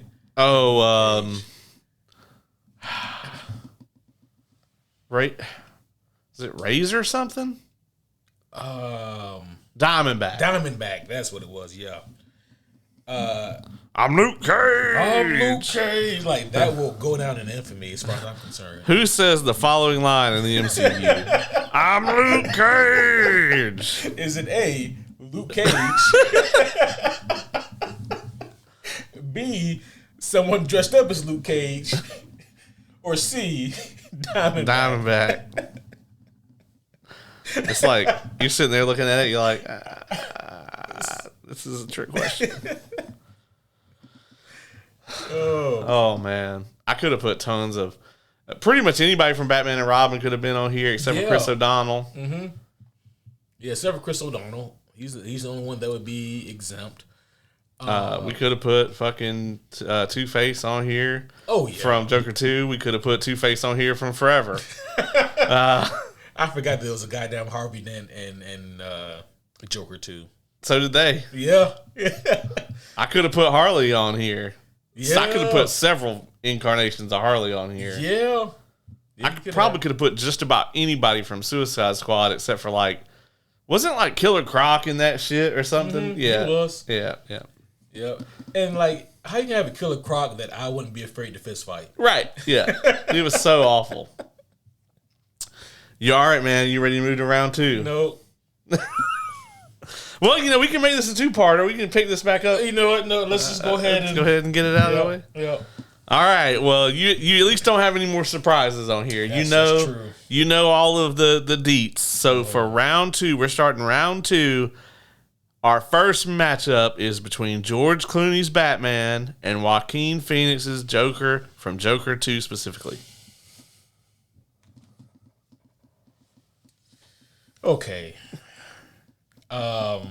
He beat one Joker. He did. Can he beat another one? He beat another Joker.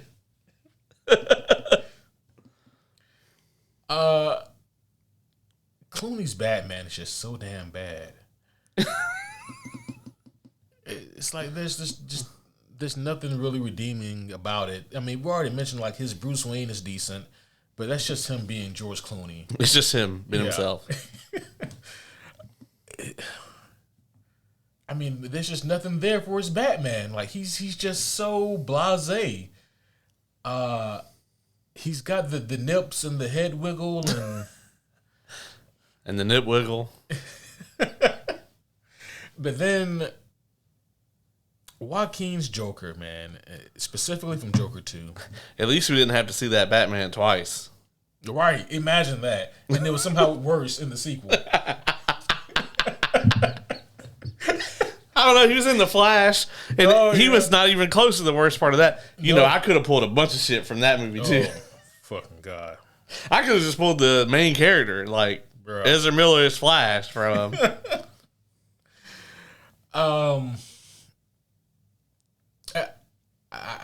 I can't think of anything though still that's remotely intriguing or accurate or that's even trying to tell a cohesive story about Joker.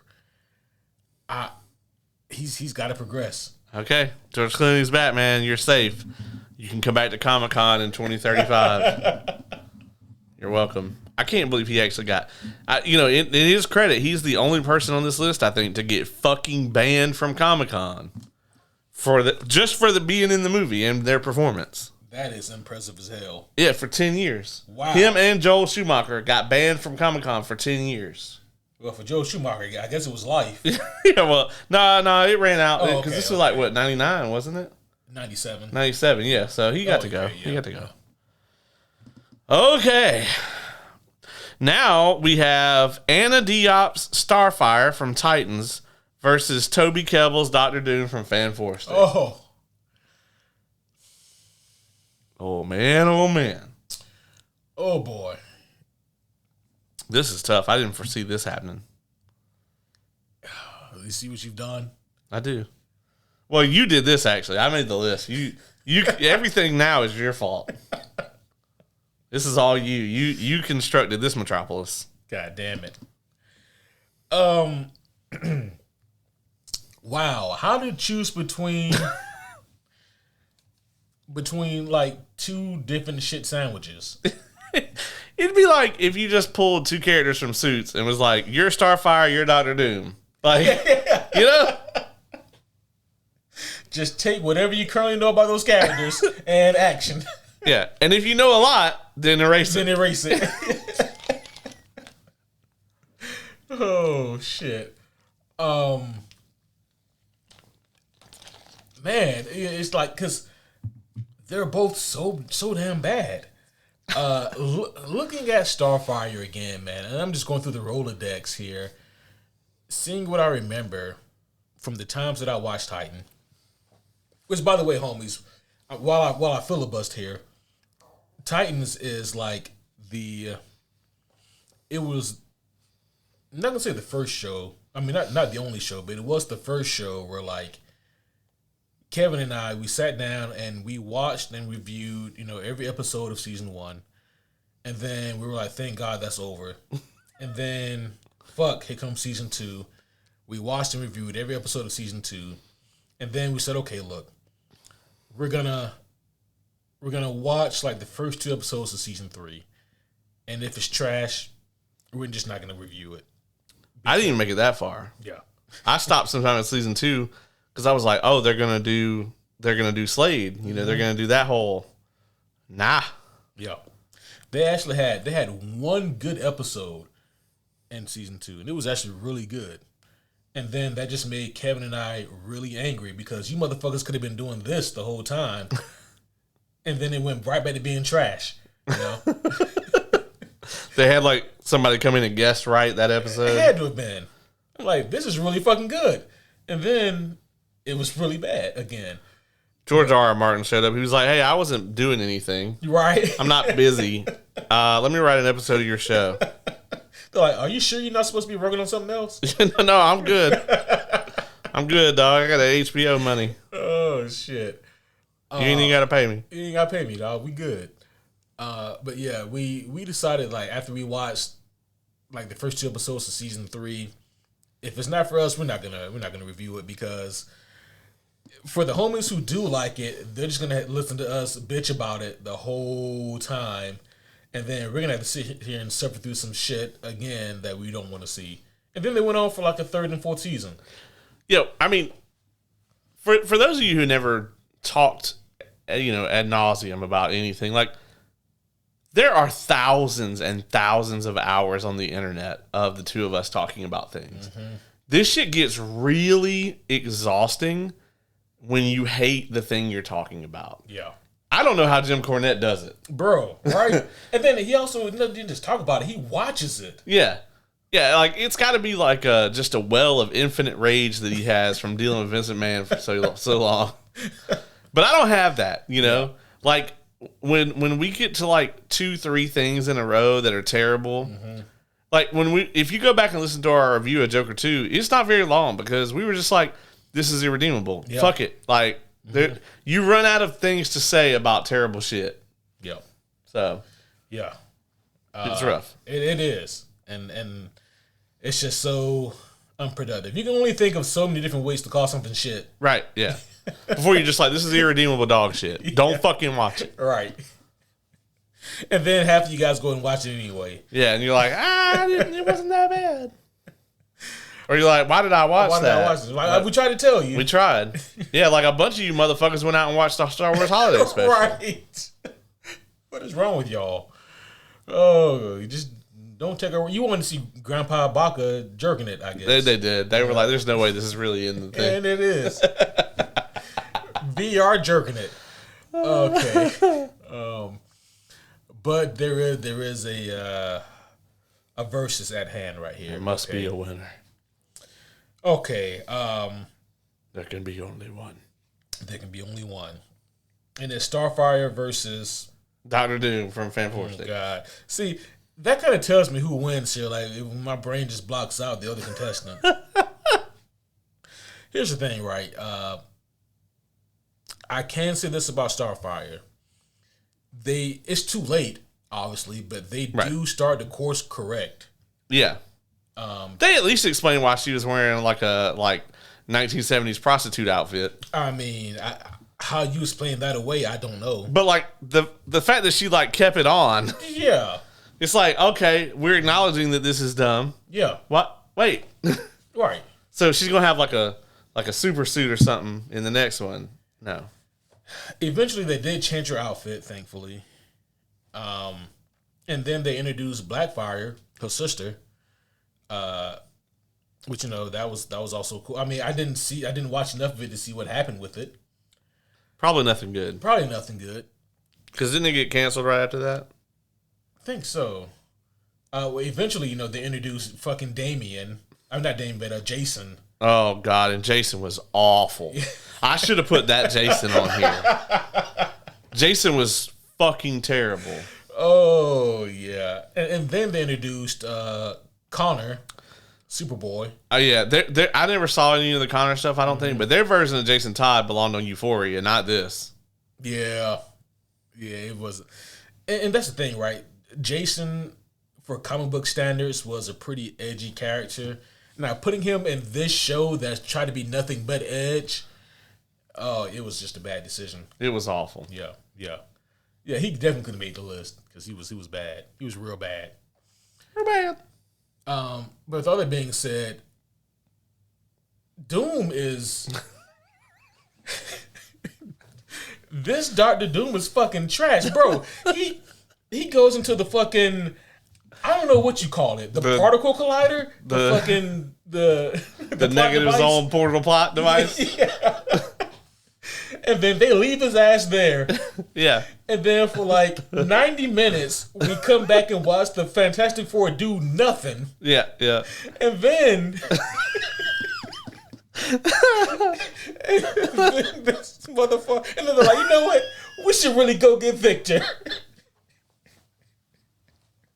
And so they go back, open up the bullshit again, and then they're surprised when he's pissed as fuck.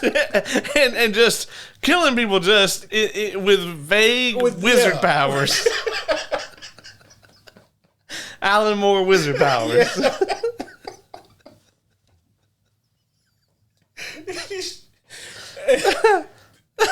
And like they just had no concept of what Dr. Doom could do or who he is. I don't even remember that motherfucker having even any speaking lines. No. And it's like, there is no Latveria. You know? No. He just mindlessly like just melts people. Yeah. He's not a ruler of a sovereign nation or anything like that. It's just, they don't even really explain why he looks like that. Like,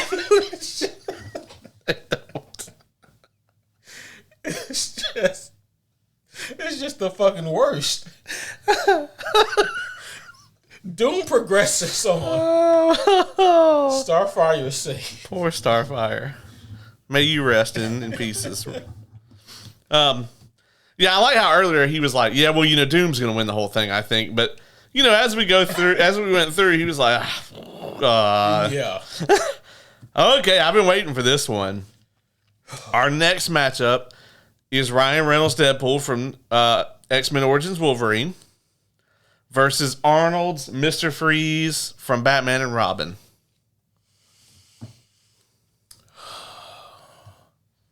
One of them should talk and the other one should have shut the fuck up. If they had swapped. If they had swapped places, both movies would have been so much better. Oh, man.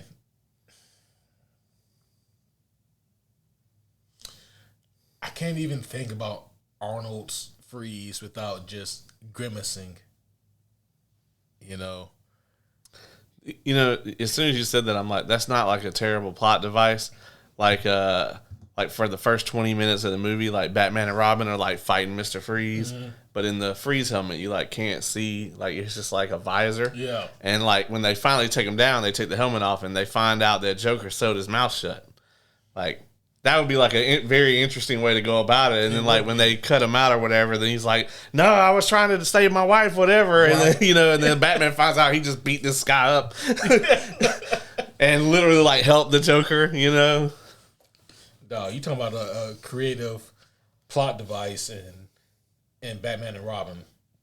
I don't think there's a universe where that exists. No, I just mean like we could make a different movie. Oh. Yeah, no. Well. Last time I liked that movie, I was like 11. Well, I guess that's forgivable. Filibustering some more here. It was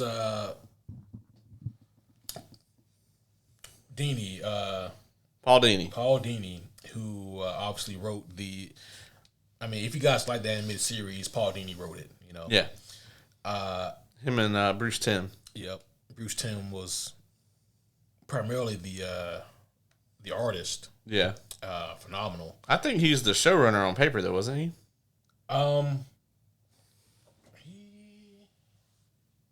trying to see if it says it on the front of the thing, but it doesn't. No. He might have been. I know they were like... Yeah, they worked in tandem. Yeah. But Paul Dini, he also wrote a lot for on Arkham Asylum and Arkham City, and he wrote the kind of like the spiritual successor to Heart of Ice as a part of the Arkham City DLC. Yeah, where you get to see like the kind of the fallout of that original story from way back in the day, and it was quite good, quite good.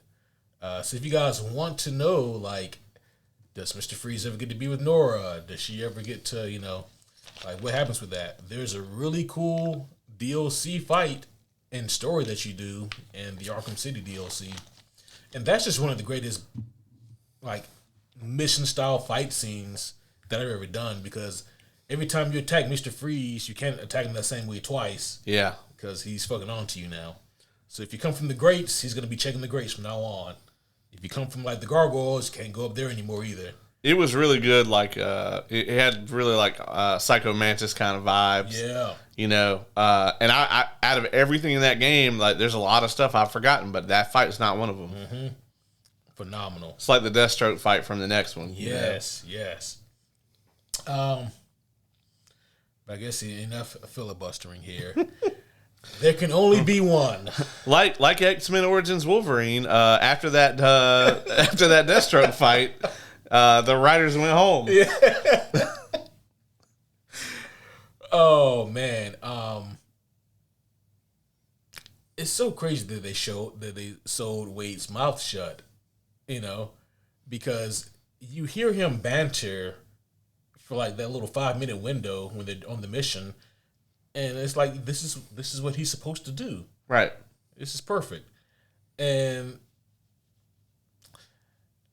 it never works out when the studio assumes that the fan base doesn't know who somebody is, and then they take liberties. Yeah. Like that it just never works. Why would you shit on your own property like that? Right. Right. Like, you paid good money for this character. Why don't you want him? Yeah. But in terms of who was done worse,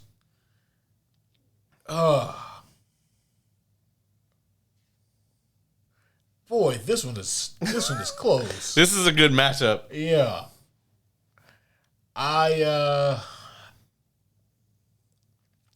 I'm gonna go with my first gut instinct. I'm trying not to think about it too much. This could be a whole episode. It could. Like, this is like a mathematical discourse. Like, yeah. Trying to figure out which one is actually worse. At the end of the day, Mr. Freeze is trying to cure Nora. And even though they only spend 37 seconds talking about it, that is his objective in this movie. And he wants to cause another ice age. Oh, and they to their credit, they do have the whole bit where they explain like that he can't like be without the suit and everything. That is true. They do that. Ironically, it's the moments when he's not making puns that I kind of don't hate his Mr. Freeze. So with that, I gotta say, Deadpool, he moves on. Woo. Ryan Reynolds is like, you mean $4 billion Deadpool, bitch? Not from that movie. Yeah, not from that one. The other Deadpools don't belong on this list. All right, so we're finishing up round 2 here. Yep. We have Brandon Hernsberger's Clayface from Suicide Squad Isekai, and I had to look this motherfucker up. He's a nobody, and probably going to stay that way. Versus Finn Jones' Iron Fist. God damn it, man.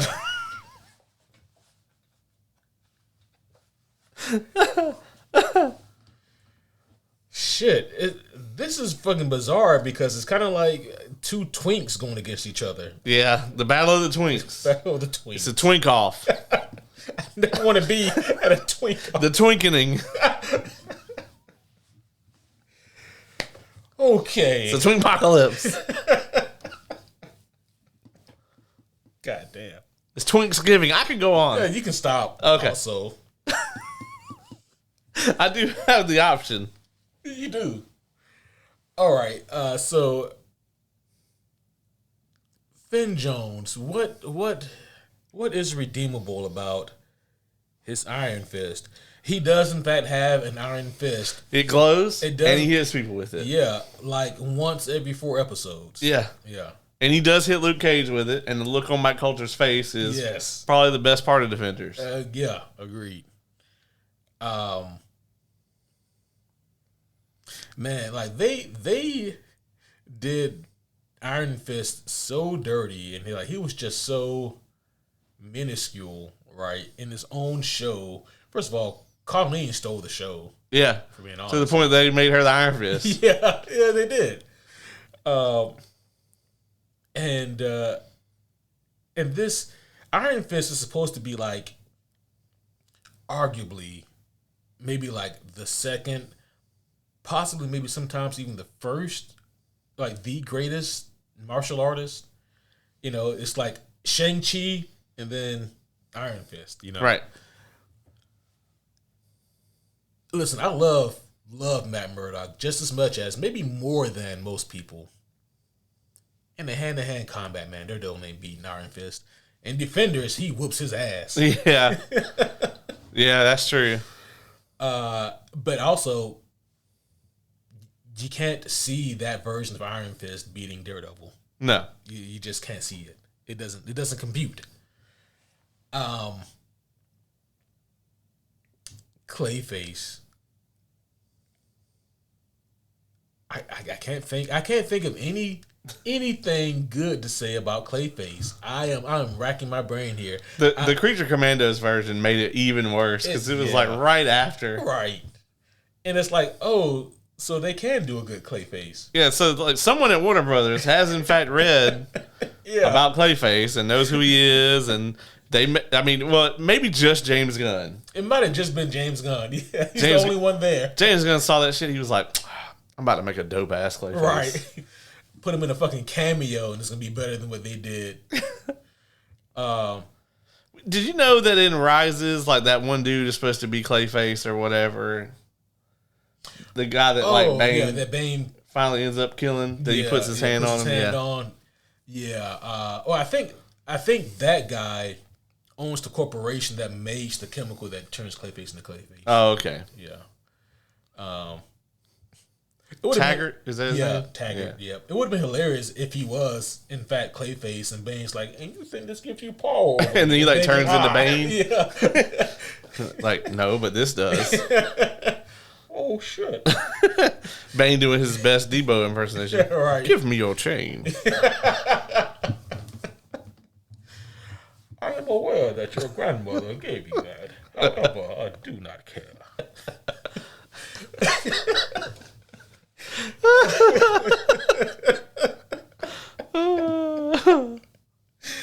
Okay.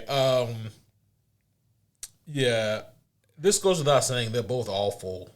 And we pretty much only got awful left. Yep. That's what we started with too. Now it's come down to this. Like, this is what I'm doing in my brain. If I was in hell and I had to choose one to come back, which one would I want to see again? And I will want to see Iron Fist again before I see that version of Clayface again. So Clayface? Clayface advances. So, all right. So that's the end of round 2. There's only 4 names left. Oh, boy. We're in the semifinals. Okay. So before we move on, so you made an interesting point just now. Who would you say on this list is the least awful? Let me go back here. So just to run them back down, we got George Clooney's Batman. Awful. And I'm only going to say the ones you've eliminated. Yeah. Jared Leto's Joker. Mm-hmm. Dane DeHaan's Green Goblin. Mm-hmm. Jennifer Lawrence Mystique. Mm-hmm. Anna Diop Starfire. Oscar Isaac Apocalypse. Jesse Eisenberg Lex Luthor. Arnold's Mr. Freeze. Mark Pilla's Nuclear Man. Corey Stoll's MODOK. Peter Sarsgaard's Hector Hammond, and then the Finn Jones Iron Fist that we just took out. I'm not gonna lie, it's probably gonna be either Peter Sarsgaard or Oscar Isaac. Yeah, like that's rough. Yeah, it's rough. Yeah, either Hector Hammond or Apocalypse. Jesus. And like, imagine just hearing that out of context, being like, "Yeah, man, one of those two guys those guys are actually great." I don't know that I realized it until we started going down through them, just how horrible of a list I prepared here. Yeah, it's atrocious. Yeah. Fucking atrocious. I have immense love for my co-host, as you can see. You got me over here being like, yeah, man, I mean, Hector Hammond, he's actually...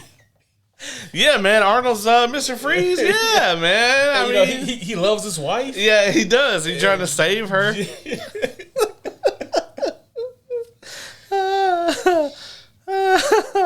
Okay, we are in the semifinals.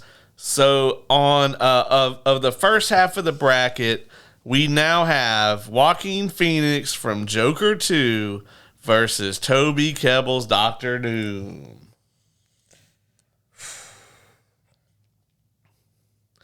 I'll be honest, this is hard.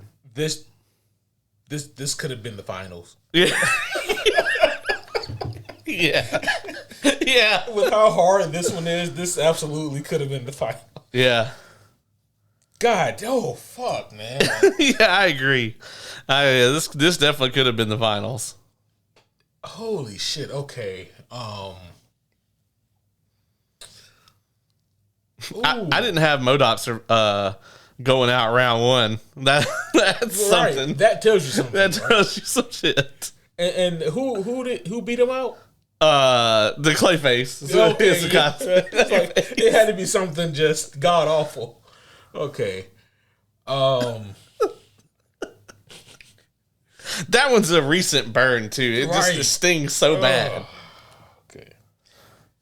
Dr. Doom from Fan Four Stick and Joaquin Phoenix from Joker for Leia. Oh boy. And like, I can't even do the thing that I just did where I'm like, if I was in hell, which one of these would I want to see again if I had to choose? Then like I would just suffer. There is none that I would want to see.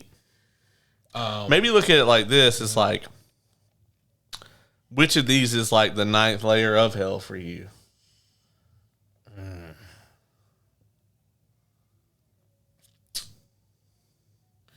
I have to reach a level of just insanity. Like I have to like reach into that level of like my subconscious that I had to make it through Madam Web to get through this. Or Batwoman. Or Batwoman, yeah. Like where like it's so bad that like my brain is just, well, you know what, man? Like this is good. Like enjoy the badness in it. You can say what you need to. I got Pepsi. She can't hurt you. Okay, but okay. If you're sure, I'm sure. I even got an egg. Okay. If she busts in here with the ambulance, you just pour it in a circle around you, like on Supernatural, and that'll keep you from leaping in front of the vehicle. Okay, good. Because I'm gonna be drawn to jump in front of the moving ambulance that she's gonna have stolen. Yeah, you hope it's an ambulance. It might be a fucking tank. Could be. She got her powers now. Yes, right. All right. Joker, Dr. Doom, which one is worse? I am actually there's no right answer here, man. I am reluctantly going to say Joker 2, Joaquin Phoenix's Moves On. Oh, Fan Four Stick off the list. Fan Four Stick is off the list. How fucked would it be? Because I think Fan Four Stick was my winner for like worst movie. How fucked would it be if their Dr. Doom also? Just awful. I think Joker 2 might have topped that movie for terrible because at least like in that movie they at least do Fantastic Four things. Like there's actually moments of them in the suits and they go out on a mission. Now it might not make any sense, but it does happen. And like the Thing like punches a tank or whatever, you know, and he's naked. Yeah, but like in Joker 2, like he doesn't do any Joker things. Nothing. Yeah. He's just some random incel. Like there is an explosion, but he doesn't cause it. And he's just a fucking incel. Yeah. And then the incel finally does get laid, and he's fucking terrible at it. Right. Yeah. Which I mean, that's par for the course. Yeah, but. that's yeah. But at least with Doom from Fan Four Stick, it's one of those things where I can look back at it and just laugh. Yeah. Because it is literally hilariously bad. Yeah. You know? Yeah. All right. So now, on the other side of the semifinals here, we have Ryan Reynolds' Deadpool from X-Men Origins versus Suicide Squad Isekai Clayface. Okay. And ironically, again, it's another character who should talk versus another character who should shut the fuck up. Oh. Okay. Deadpool versus Clayface. Holy shit. Okay.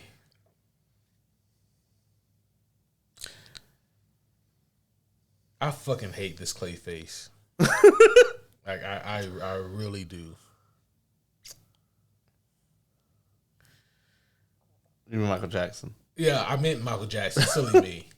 Silly me. Michael Clayface Jackson. Michael Clayface Jackson. God damn it. You know, with Deadpool, right, in Origins, everything about him in those last 10 minutes is so fucked, right? Excuse me. But Clayface ain't got no Baraka swords. Clayface don't have no Baraka swords that it's inexplicably come from nowhere. Yeah. No Cyclops vision. Also, how do you extract that and put it into something else? They took Scott Summers' eyeballs out his head and put them into Deadpool's. Yeah.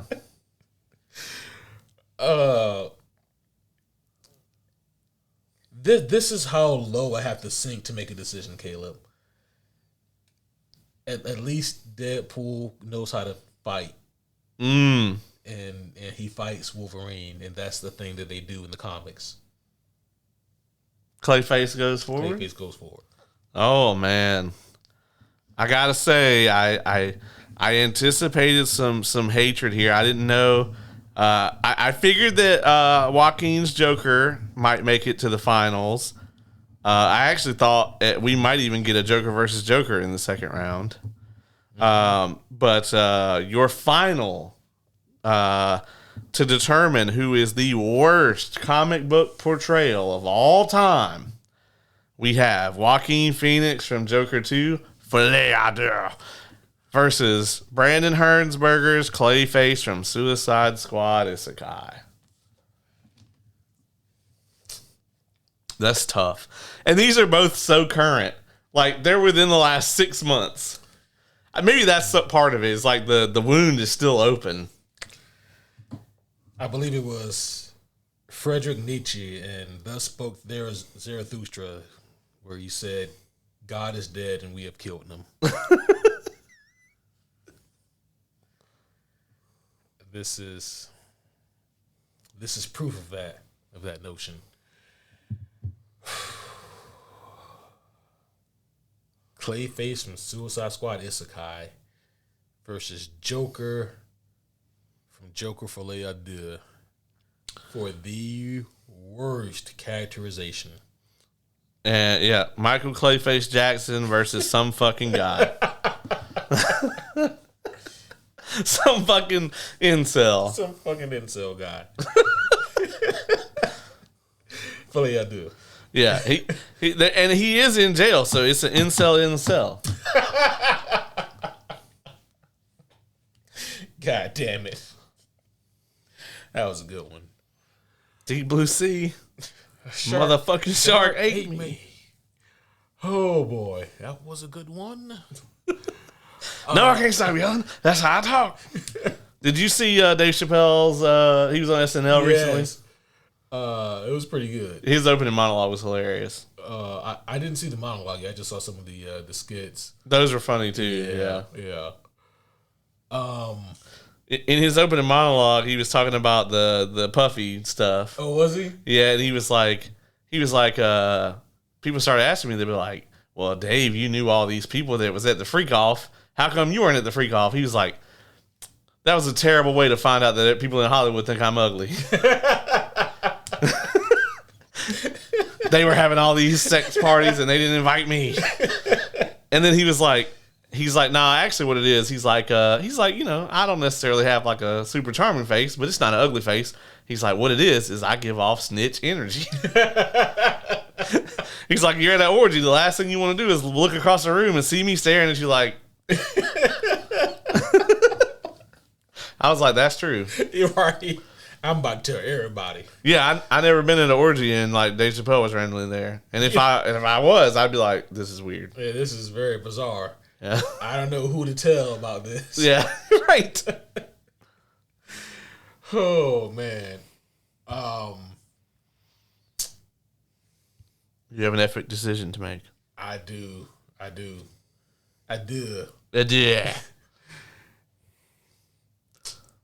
What did Thanos say about the hardest decision? They require the strongest will. Yeah.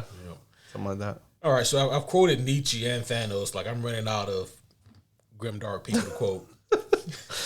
What did Dark Side say? We got to kill all these motherfuckers. Kill all these motherfuckers.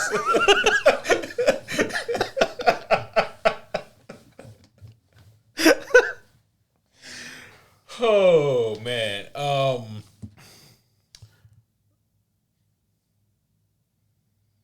The worst? Yep. Of the worst?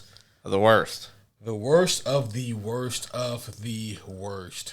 Yeah, there can only be one, like Highlander. That's true. Which is weird because they made several of those. Right. The worst of the worst. The worst on-screen characterization of a comic book character from this 16-list bracket-style tournament is... My drum was on the other page. Well, yep.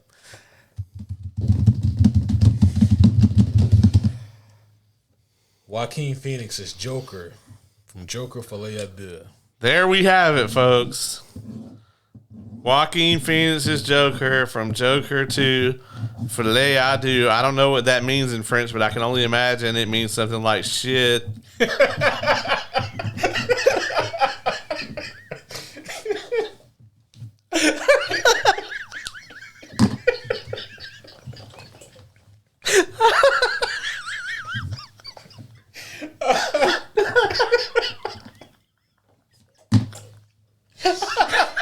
I don't know why that got me so much. I don't know. I said it. It got me really hard.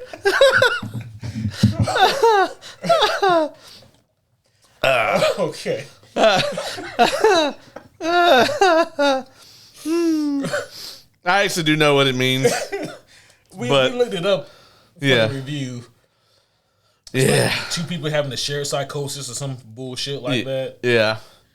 Yeah, no, the shared psychosis was from the people who thought they should put that movie out. But there you have it, folks. How does it feel to be on this side of the table? It fucking sucks, man. It's terrible.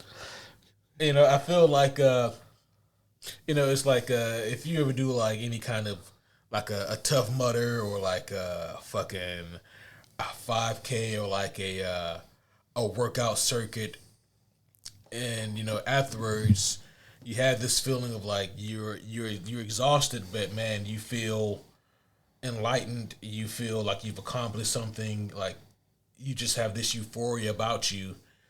But in reality, you don't have any of that. You feel awful. That's how I feel right now. God damn you for putting me through this. It was fantastic. I loved every second of it. It was better than I thought it was going to be. Who the fuck brings Nuclear Man into a conversation? On purpose. I had to put some Quest for Peace on here. What's crazy, man, is I really could have done another 16. I know. Yeah. That's terrifying. There were so many terrible ones that we could put on here. Listen, folks, if you've heard our list tonight, by all means, tell us who you think is the worst of the worst of the worst. Yeah, absolutely. Is there somebody I should have put on my list and did not? Let us know, Yeah, because I would love to know who the fuck else you guys think should have been on here. Because this is hard. This is real hard. Yeah, I forget, what was the one that broke you where you took the headphones off? It was I think maybe was it Freeze and Nuclear Man? I think that was it. Yeah. I mean, goddamn, what am I supposed to do with that? Yeah, some of these were really tough. Oh boy, yeah, like that.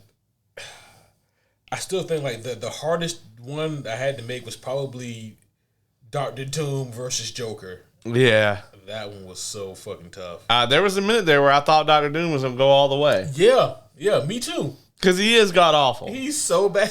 The fact that he wasn't in the finals, it just tells you we've gotten some real shit. Oh, yeah. For sure. You know what's fucked up about this, right? It's like, there's nothing stopping you from being like, you know what? I'm going to have Q go through a tournament-style bracket of the best characterizations. No, you went the other direction. And it had to be the shittiest of the shit. Well, because, you took me through the worst superhero movies. See, that's so irrelevant. No, is it? Yeah. I just felt like you set a tone. Oh. And that I would get a little vengeance for Kevin and myself. Having to suffer through that malarkey. See how it is. Shit like Dark Phoenix versus what was it, like Batman versus Superman or whatever. Dark Phoenix versus Aquaman 2. Madam Web versus Captain America 1990. Yeah, right. Like that's tough, right? Because they're both like the only if the only reason that Madam Web wins out of that is because Sydney Sweeney is in it. Yeah. That's it. Like they're the same movie basically, other than that. But Madam Web doesn't have fake ears in it though. That's true. That's true. But it does have Pepsi. It does have Pepsi in it. Fuck ton of Pepsi. A lot of Pepsi. And there's no way you're ever gonna forget. They both have a lot of Grand Theft Auto. They do. Yeah. Yeah, if the two of them fuse, they could simultaneously steal all cars on the planet. God damn. Man. Homies, I hope you guys enjoyed that more than I did. I loved it personally. This has been a tremendous eye-opening experience. I can't believe that this is what I had been doing to you and Kevin. Yeah. I don't think that the punishment fits the crime in this scenario. But hey, we're gonna do What If Season 3 soon. Shit. You said earlier that's what you wanted to do. I mean, at the time. Oh, okay, but now now it's like saying, man, like, would you rather do 5 years in prison or have your hand cut off? I'm like, I'll do the 5 years in prison if you don't cut my hand off. And then you cut my hand off and be like, all right, so now you're about to do 5 years in prison. Oh, be like, which hand is it going to be? Right. That's going to be real important. Yeah, it's going to be 5 years in jail. Yeah, if I'm going to be in jail for 5 years, it's got to be my left hand. Yeah.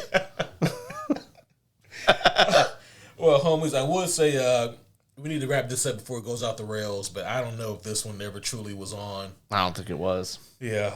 This has been a tremendous episode, though. Holy shit. Hopefully you guys enjoyed this, though. This was a whole lot of fun.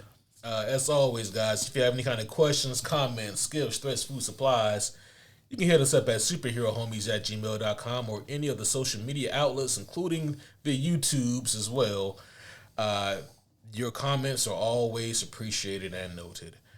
Also, if you guys have not done so already, if you haven't left a review or subscribe to any of our various platforms, please feel free to do so. That obviously helps us out quite a deal in the algorithms. Much appreciated, and Junior will give you a high five if you do so. He will. Yep. He's reaching for it right now. Right now, double high five. Yeah, double fisted. That's right. You only double fist. But that's going to be all for this one, guys. We will see you again soon for some What If Season 3 and then for some throwback, hopefully. That's right. But until next time, my name is Superhero Homie Q. And I'm Superhero Homie Caleb.